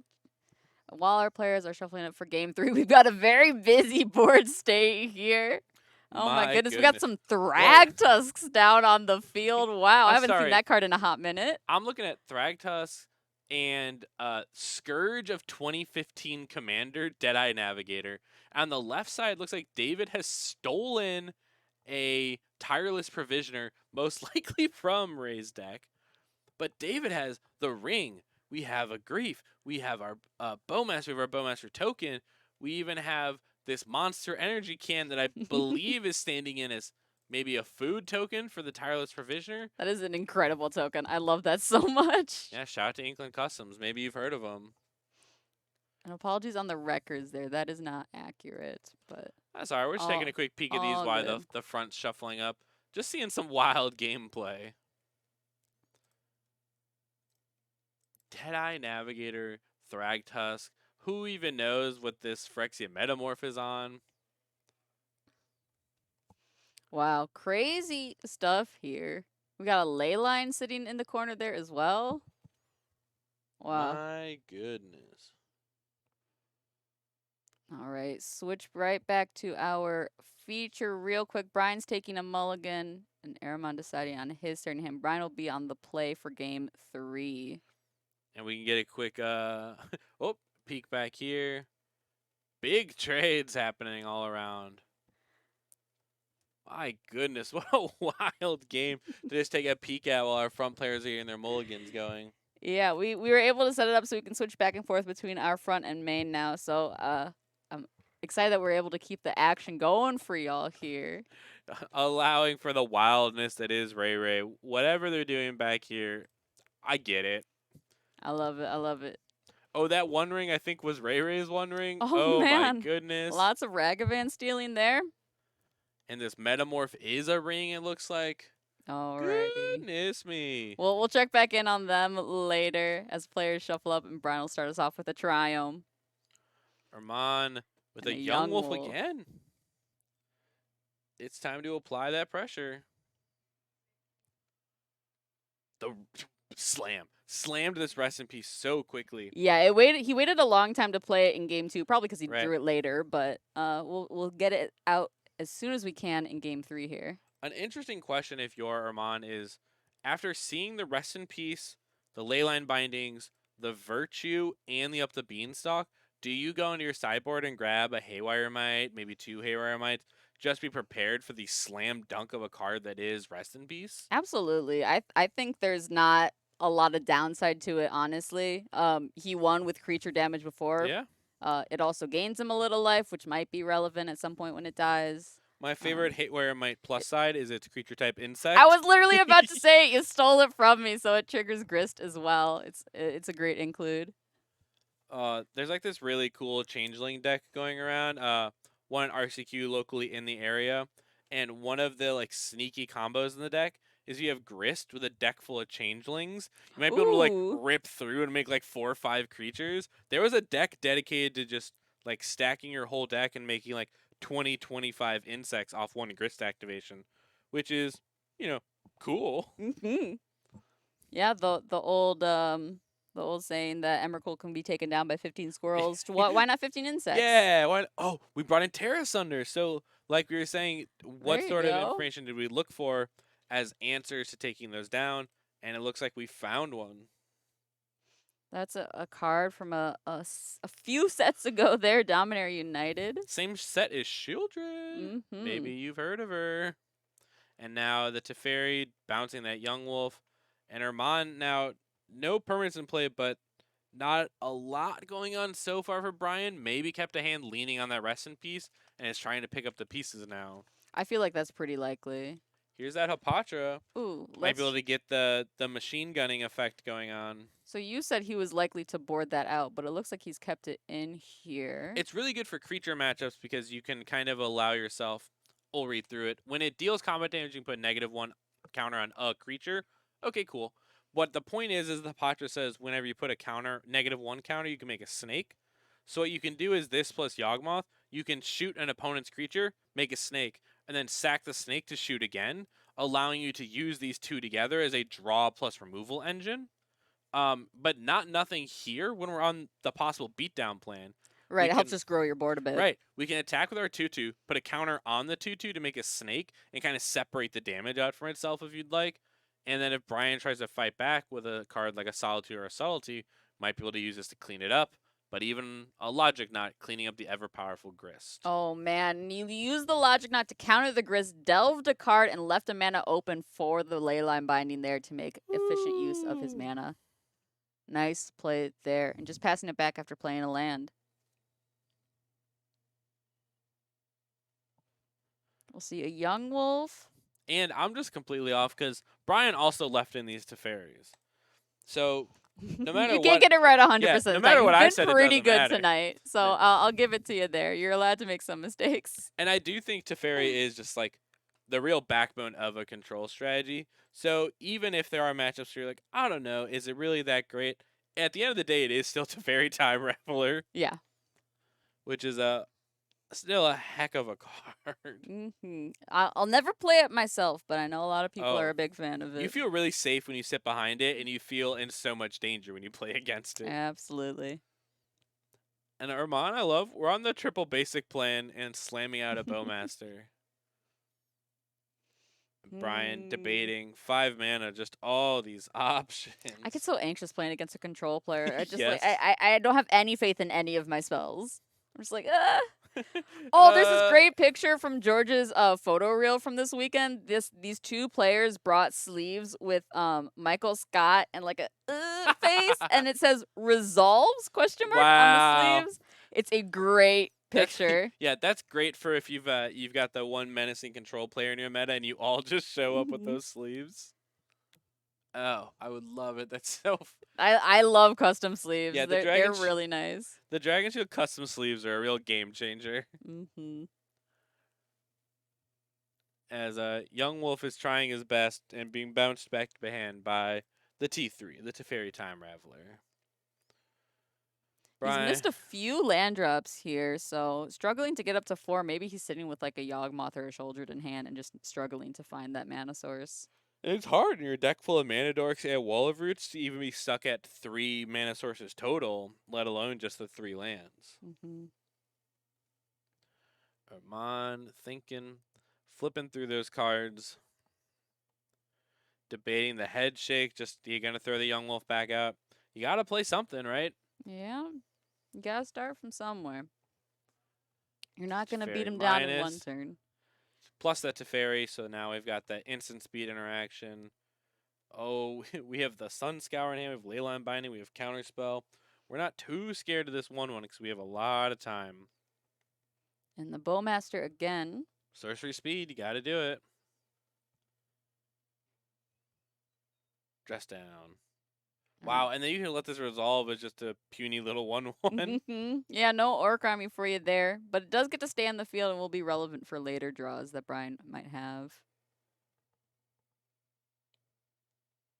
What could you have? What? Oh, Ugh, instant speed supreme verdict with the dress down, so no abilities. so no Undying there. Yeah, you can see Herman like when to say like, oh, undying trigger. Brian very willing to let them know. Nope, nope. I dressed down. They don't have any words on them. Oof.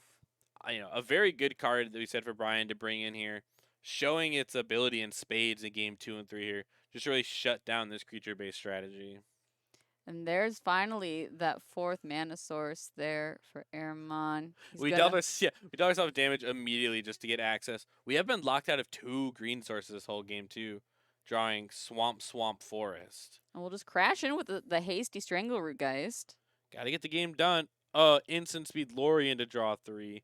Plus Ooh, a plus beans. a beans. Wow, 4 card draw there. Is 4 cards good? I would say so. Okay, I would say, if I had to think about it, Hmm. drawing 4 cards sounds pretty great, followed by answering the Strangleroot. Jeez Louise. In my expert opinion, Oh, yeah, go I've off. crunched the numbers, and I do believe players are favored to win when they draw more cards than their opponents. Oh, interesting. Yeah. Unless your opponent is Burn. The Pithing Needle. Do we name Yawgmoth? Do we name Grist? I'm scared of both. But we have no creatures, so it might be a name Grist scenario because there's just no creatures for a Yogg to eat anyways. Sure. Let's check on them real quick. I'm dying to know. Not a problem. As we see Erman, now having access to the 2nd green source, using it for another Strangleroot Geist. Just trying our best to survive. Don't know. You might be able to hear them in the distance. They were very loud in their proclamation together. The Pithing Needle names Yawgmoth, the big daddy of the deck. Daddy Yawgmoth, Thran Physician himself. The Strangleroot Geist being dealt with, being cycled through, just trying its best to beat down, but not being allowed to. There's 3 Leyline bindings down on the field here. Yeah, they've bound many a ley line. Mm-hmm. And Teferi just keeping them absolutely safe, not having to worry about the kickback. Just ticking up slowly, allowing all those sorceries to be played at instant speed. And this game feeling a little bit like game 1, where Brian just starts to amass so much card advantage, so much mana, just a lot of card draw, and the Yawgmoth deck just can't deal with it at some point. The Bean control deck is a snowball, right? And it takes a long time just to get the snowball ready. But once it starts rolling, it just keeps going and going and going. This same Strangleroot just trying its best. Brian will give the okay there, and it'll come swinging in, and then I'll get it. We'll see what he's casting here for 3 mana. Taking a quick check of the graveyard there. The March of Otherworldly Light, just remove, remove, remove, remove. And Armand's board is under control. The question is, where's Brian's win con? Yeah, we don't see that Hall of Storm Giants. There's no Celestial Colonnade. I don't know. A Wandering Emperor could make a single, a couple tokens there. We have his deck list, so we can take a look at what he's potentially got here. The question is where are they? Yeah. I would love to. The Solitudes, that's a creature. Yeah, I would just like to summon them so they can help us move through this. 17 for the Yawgmoth player, but those you might get some big chunks coming pretty soon here. Narset again allow us to dig and now possibly unlock the Days Undoing lock if we still have that available. I just saw the Hall of the Storm Giants pass by in the Narset pile, so it's firmly on the bottom of the deck now. Okay. We'll see if we're creeping close to time in the round. They still got a little bit of time to work with. Oh, we're creeping towards the end here? A little bit. I don't have the exact count on it, unfortunately, because they are in feature match time. So Not a there's a problem. subtlety. Inching ever so closer. Oh man. Oh, the arrow's like, I guess I'll put it on top. Right, because you still just want to draw a creature to be able to start getting these points of interaction going. And a haste creature is better than a summoning sick one. Right, but we now have the 3/3 flyer unlocked, and reveal a counter spell. Just showing you, yes, I know you put Strangleroot back on top, and now Brian moving quickly, just trying to get the game over as fast as they can. Yeah, I think he smells the blood in the water there a bit. Teferi up to 7. Yeah, I don't know if I've ever seen this Teferi on 7 before. Little Teferi doesn't have an ultimate, so it doesn't behoove him too much to keep increasing it. The Strangleroot guy's coming back, looking unanswered. This might be the Solitude, just get double elementals in play. Oh, prismatic ending for a big 5 because you can overpay with these beans in play. Oh. Removing the Strangleroot Geist while also drawing 2 cards for ourselves. Is less than or equal to. Yeah, so we went to the full 5 to exile the 2, but allowing us to get those cards. Interesting. So it's just 2 colors of mana. We still paid 5, but we just kind of overpaid. Yeah. Oh. Huh. Because it's equal to or less. Yeah. A part of the reason why they're playing cards like the Prismatic Endings and the March of Otherworldly Lights, allowing you to overpay, super pay on these to get into range to be able to draw on these beanstalks. I think he's got enough cards. Brian would probably disagree. Yeah. We'll see how thin that deck looks. I mean, it's kind of beefy, honestly. It doesn't look that thin. If it still casts a shadow, it's still tall enough, right? Mm-hmm. As we see a lone young wolf enters the chat, trying its best. The 3/3 flyer still going to be difficult. Just the power of just a couple of subtleties answering a key moment on that Strangleroot Geist and now being the attacking force.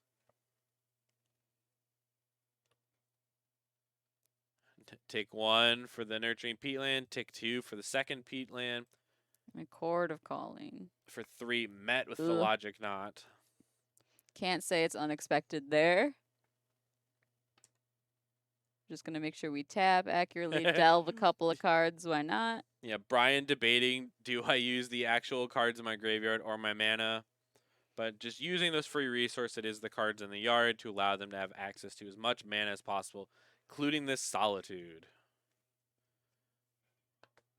Draw 2, then answer this Young Wolf. Armand will gain 1, but the Solitude itself attacks for 3, so allowing to already gain right back in that race. It's like, yes, you are at 8, but I also have this 3/3 flyer, this 3/2 lifelink, and now a second 3/2 lifelink. Using the dress down trick, pitching the white card to get this for free into play. And now he's got lethal on board. And that's the damage. 9. Wow. Finalizing game number 3 for the Beans control. All right, Brian will advance to 2-1, and Armand will fall to the same as well in round 3. Round 2, excuse me. No. This is the end of round 3. This is the end of round 3. The finals is incoming soon. I never updated this. That's the one thing I failed to do as my first time producing tonight. Thank you so much for your patience, y'all. We are going to head into a quick break while we pick out our final match of the night. Thank you so much for watching. Be sure to hit that follow button, and we'll be right back. See y'all soon. Welcome back. We're in our final round here. We brought Armand on for the redemption arc against Alex playing Burn? Yeah, what is this? Welcome to Aggro Night, everyone. All right, we've had a lot of Burn on camera. We've had Yawgmoth doing the beatdowns on camera. We have had Hammer on camera. I'll tell you what, this is the fastest we have ever made it to the final rounds of the Wednesday Night Modern. It's just after 9 o'clock local here. Unbelievable the speed at which our players are going today. It is Aggro Night. Yeah, Brian doing his best to give us a long match last round. This one's going to be a little bit faster. No George DeBoer to gum up the works. No offense. No offense. We love you.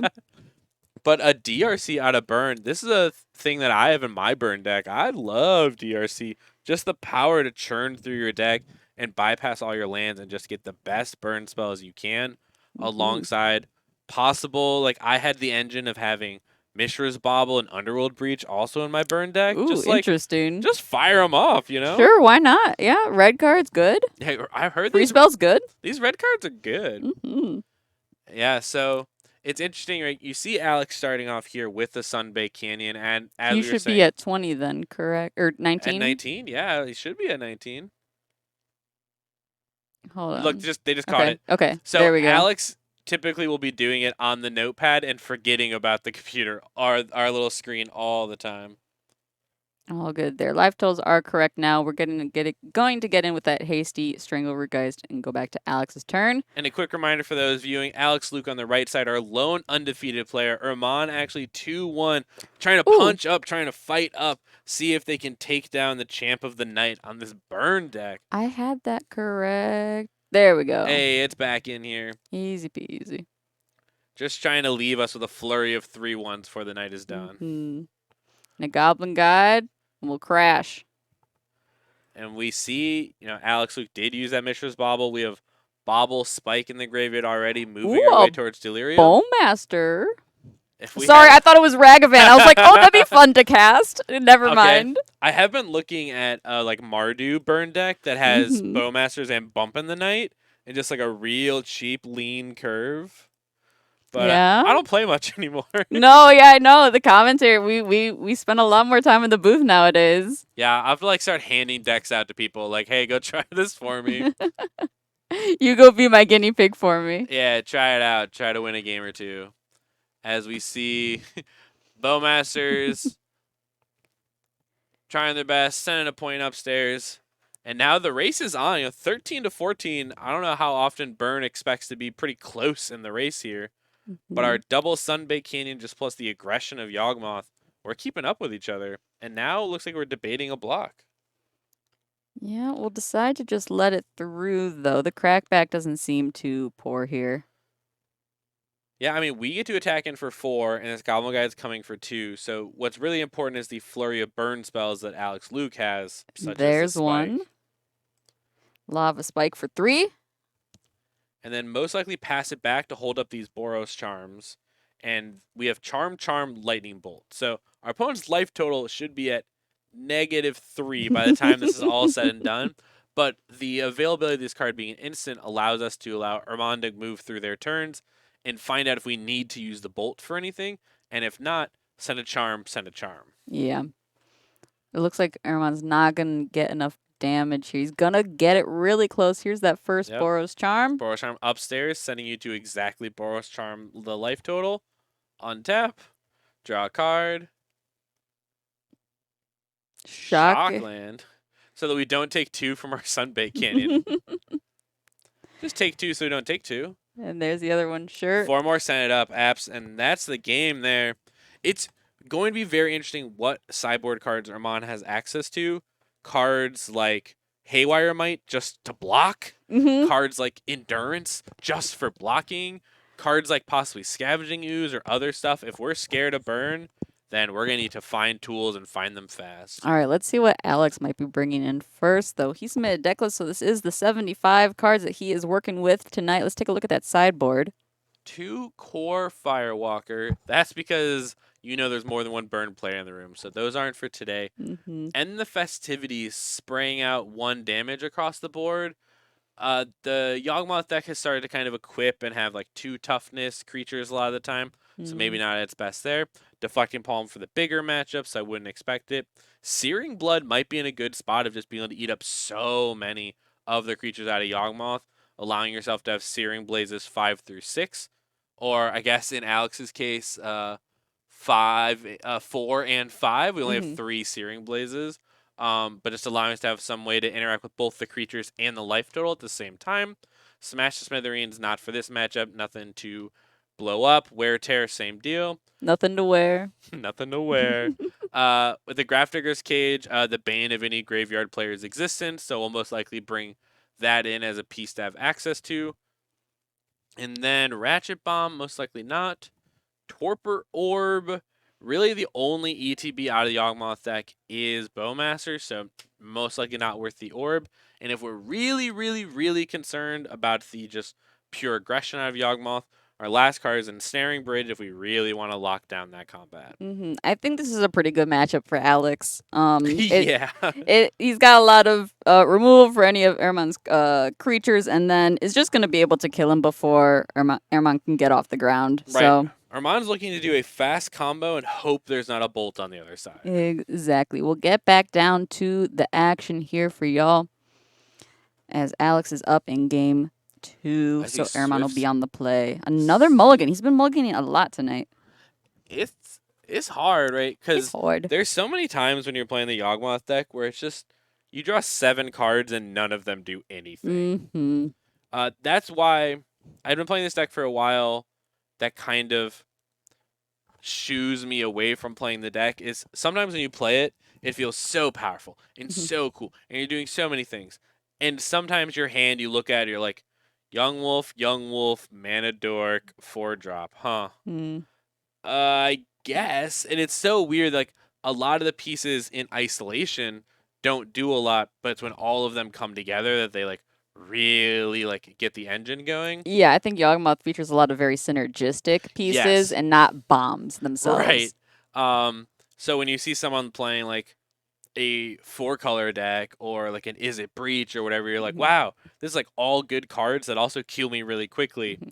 Yawgmoth sometimes is like a lot of okay to decent cards with Grist, Children, Yawgmoth in it. And you're like, okay, great. If we can get the whole engine going, we're off to the races.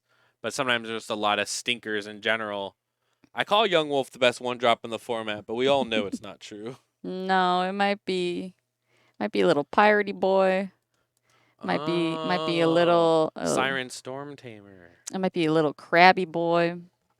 Wait, you're gonna try to say that Hedron crabs are out there? Yeah, why not? As a let's have that debate. As a DRC comes in with a bauble, classic.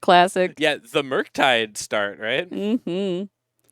But usually it's a Spire bluff and not an Inspiring Vantage. Oh, sorry, we have a White Splash. I mean, I love Alex's burn deck. This is like right up the alley of basically the burn deck that I was playing as well. The man plays a lot of different decks. Yeah. pretty diverse slew of decks he plays. And not only does Alex like have a bunch of different decks, like they actually cycle through them. Like I own a lot of decks, but just like play the one for a really long time. Alex is actually like, it's Tron week, it's 8-rack, now it's burn time. Really just throwing off the local meta. And he loaned me some Pokemon cards too. He doesn't just play Magic; he plays other games too. Some people play so many games as Searing Blaze takes out the Orcish Bowmaster. Corey Bowmaster. Yeah, as the Bowmaster. As we see, just almost an empty battlefield, just this 1/1 Orc trying its best. No creatures, or well, the DRC got taken out by the Bowmaster. Shoot him out of the sky. The Bowmaster. She wasn't quite flying yet. No, had only worked their way through a single piece for Delirium, not the full 4. And Armand here, using a fetch land, but finding a tapped shock land, being careful and particular about our life total. Burn's not going to leave you with a lot of life points to set up your mana. Definitely and we also have Nurturing Peatland, so we're taking damage already just trying to develop what we're working with. And here's that aggro plan before that we saw earlier, but Alex is at 17 and is already going hard to work to get Armand's life total down as fast as they can. An Arid Mesa, getting their mana set up. Beautiful TSR Retro Swift Spear, a little DRC, Bobble, trigger both. Very gracious hand swipe there. The Just prowess. Prowess, surveil triggers there. Take a little peek at that surveil. Say goodbye to a 3-mana skewer. Are we delirious then? What's in that graveyard there? Sorcery, instant creature, artifact. Easy peasy. I mean, yeah. I always think when DRC is delirious, it gains haste, but that's too good. I don't know why I think that's what happens. No, it does have to attack. Right, that's the part that gets me. So that might be where your confusion is, yeah. And I feel like that's a lot of things that people forget, honestly, is like that last bit of text where it has to attack. Which is sometimes really important when you're playing like the Murktide Mirrors or whatever. 100%. Speaking from experience, that can be a little rough. Sometimes you want to That's why sometimes you cast your Murktide Regent's main phase 1 to undo the Delirious effect so that you don't just swing into it. Cool. Yeah, a little bit of interaction there. Hey, Magic's cool. Yo, have you heard of this game? It's pretty great. Yeah. I'm a big fan. Yeah. Shout out. Try it out. Yeah, if anyone's watching this and has never played Magic in their life, congratulations. I don't know how you stumbled upon our stream, but Yeah, you should try it out yourself. yeah. Come on down, Nerd Rage Gaming. Yeah, shout out. Hey, Buffalo what's up? Grove, Illinois. Check us out. Yeah, if you're local, stop on by.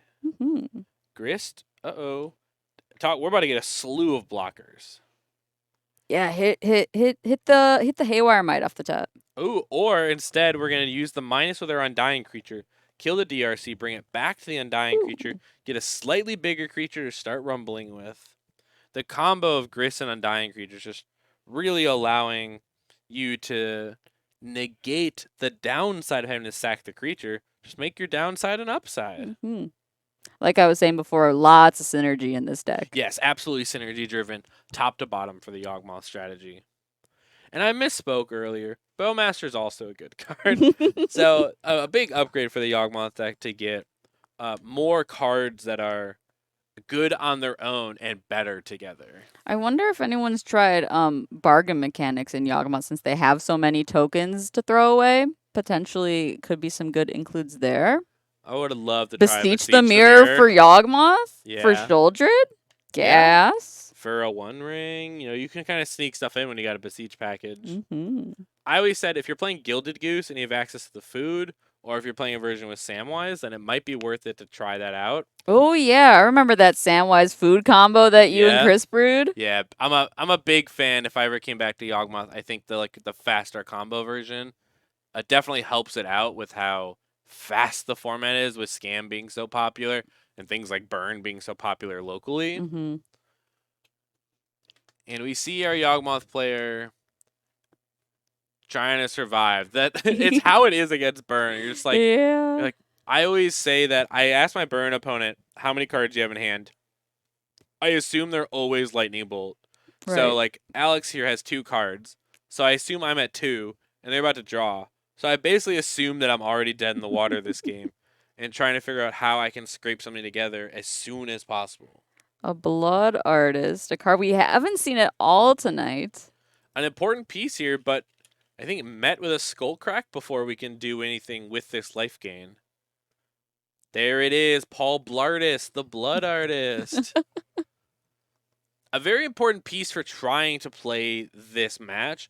Just any source of life gain can really help, but this skull crack kind of interrupted that before we could even try to like fiddle a piece here and there just to try to gain a life or two.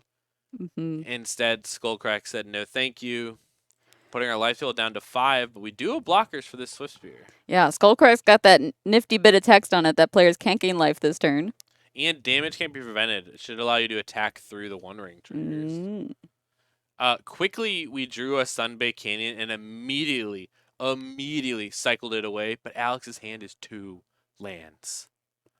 This is the opening that Rahman needed to try to scrape back into this game. Alex has no available burn right now. Gonna swing at the Grist, and Arrow might be scared of a Burn Prowess Right. trigger here. Burn Spell Prowess trigger. We're going to block with our Insect, gain a Blood Artist trigger, and keep our Grist safe. A great interaction here. And now Alex's turn to Hollywood to try to pretend like those 2 cards are burn spells Mm-hmm. and not 2 more lands. I mean, if they were 2 burn spells, he would have cast them already. Yeah. So I feel like hopefully that's been sniffed out. The mill over with Grist, new Insect coming on in. Boy, are we going to attack with a Blood Artist? I'd love to see it. Ooh. Another Strangleroot. Ooh, hasty 1, 2, boy. 3, 4, 5, Ooh, 6. Ooh, this is getting a little scary. All right, we're not attacking with Blood Artists, just the Strangleroots. And now Alex is not even incentivized to go to combat. Mm-hmm. This draw is really, really important here for Alex. Now, mind you, one of the lands floating in Alex Luke's hand is a Sunbaked Canyon. So we have the top of our deck plus our Canyon to try to get 2 burn spells, count it 2, to take this game down before the Yawgmoth deck can fight back. Start with the Canyon, sack the Canyon. I knew we drew a burn spell. It's very important that this one needs to be 1-2. It's 2 more creatures. It's a Swift Spear and a Goblin Guide. Oh man. Oh, this is the hard part, right? When you're playing the burn strategy, is these creatures are so important early, but late they sometimes get brickwalled by these bigger creatures. There's creatures laying around in general. It's not the worst though. I think he might just hold him back on blocking duty here. But then I think enough Blood Artist triggers would take the Oh, game in because they Herman's favor from die. blocking. Oh man. Alex sees the writing on the wall, and we're off to game number 3. But Burn's gonna be on the play. And that's exactly where Burn likes to be. Woo. While players are shuffling up, I haven't mentioned this yet, but if you're looking to play some competitive Magic yourself, why don't you head on over to Indianapolis this October? We have a double 10K weekend for y'all. We have a 10K Pioneer Showdown on Saturday, the winner of which will automatically qualify for our championship event, a $25,000 16-player invitational, with the winner of which goes to the Pro Tour. And then on Sunday, we have triple modern team trial. If you want to be Team Burn, Team Yawgmoth, Team whatever you want, find 2 friends and come on down to Indy in October, the 14th and the 15th. If you're looking to play more Magic than that, we got fantastic side events as well. Doctor Who will just be released, and so we'll have pre-con events for that. Oversized cards to win, uncut sheets to procure, and special guests and artists to meet up and get cards signed from. RK Post will be there, as well as Jeff Lobenstein. Go to melee.dg and search up our events there. We're one of the top hubs there, organizations. It'll be pretty easy to find. So check us out there, and we hope to see you there. I'll be there. I'll be rocking the sales booth there, selling you all sorts of fantastic magical cards. I want you all to know, Haviva said that for the Sunday event that you should find 2 friends. I want you to know it's okay to find 2 enemies. What does that mean? You can be, maybe you've got an FNM end boss, someone who you can just never beat, and you got a real chip on your shoulder. Have them join you. Become powerful together. Oh, man. As Burn starts with turn 1, Graph Digger's Cage. Oh, man. That is not a good card for Erman to see at all. Let me pull it up for y'all to get a peek at as well. If you like playing a graveyard-based strategy, this card is rough. Creature cards in graveyard and libraries can't enter. So this shuts off the Undying effect, and it shuts off Court of Calling and Eldritch Evolution. So quite literally shutting off a lot of the avenues of attack that the Yawgmoth deck has, as well as players can't cast spells, something. From graveyards or libraries. So sorry, I didn't realize you were going to grab it there. The final moments, but it's just truly a big hit, and another big hit is our Mana Dork being hit by this Searing Blaze.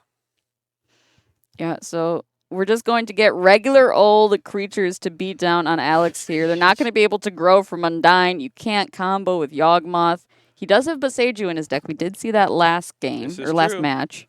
So he could take care of it that way. He could just throw a shoulder down on the field and say, hey, I'm going to just life gain you out of this game. How does an 0-5 sound? Like, Ooh. This is here to block. Yeah, that is definitely one of the better creatures for him to have right now.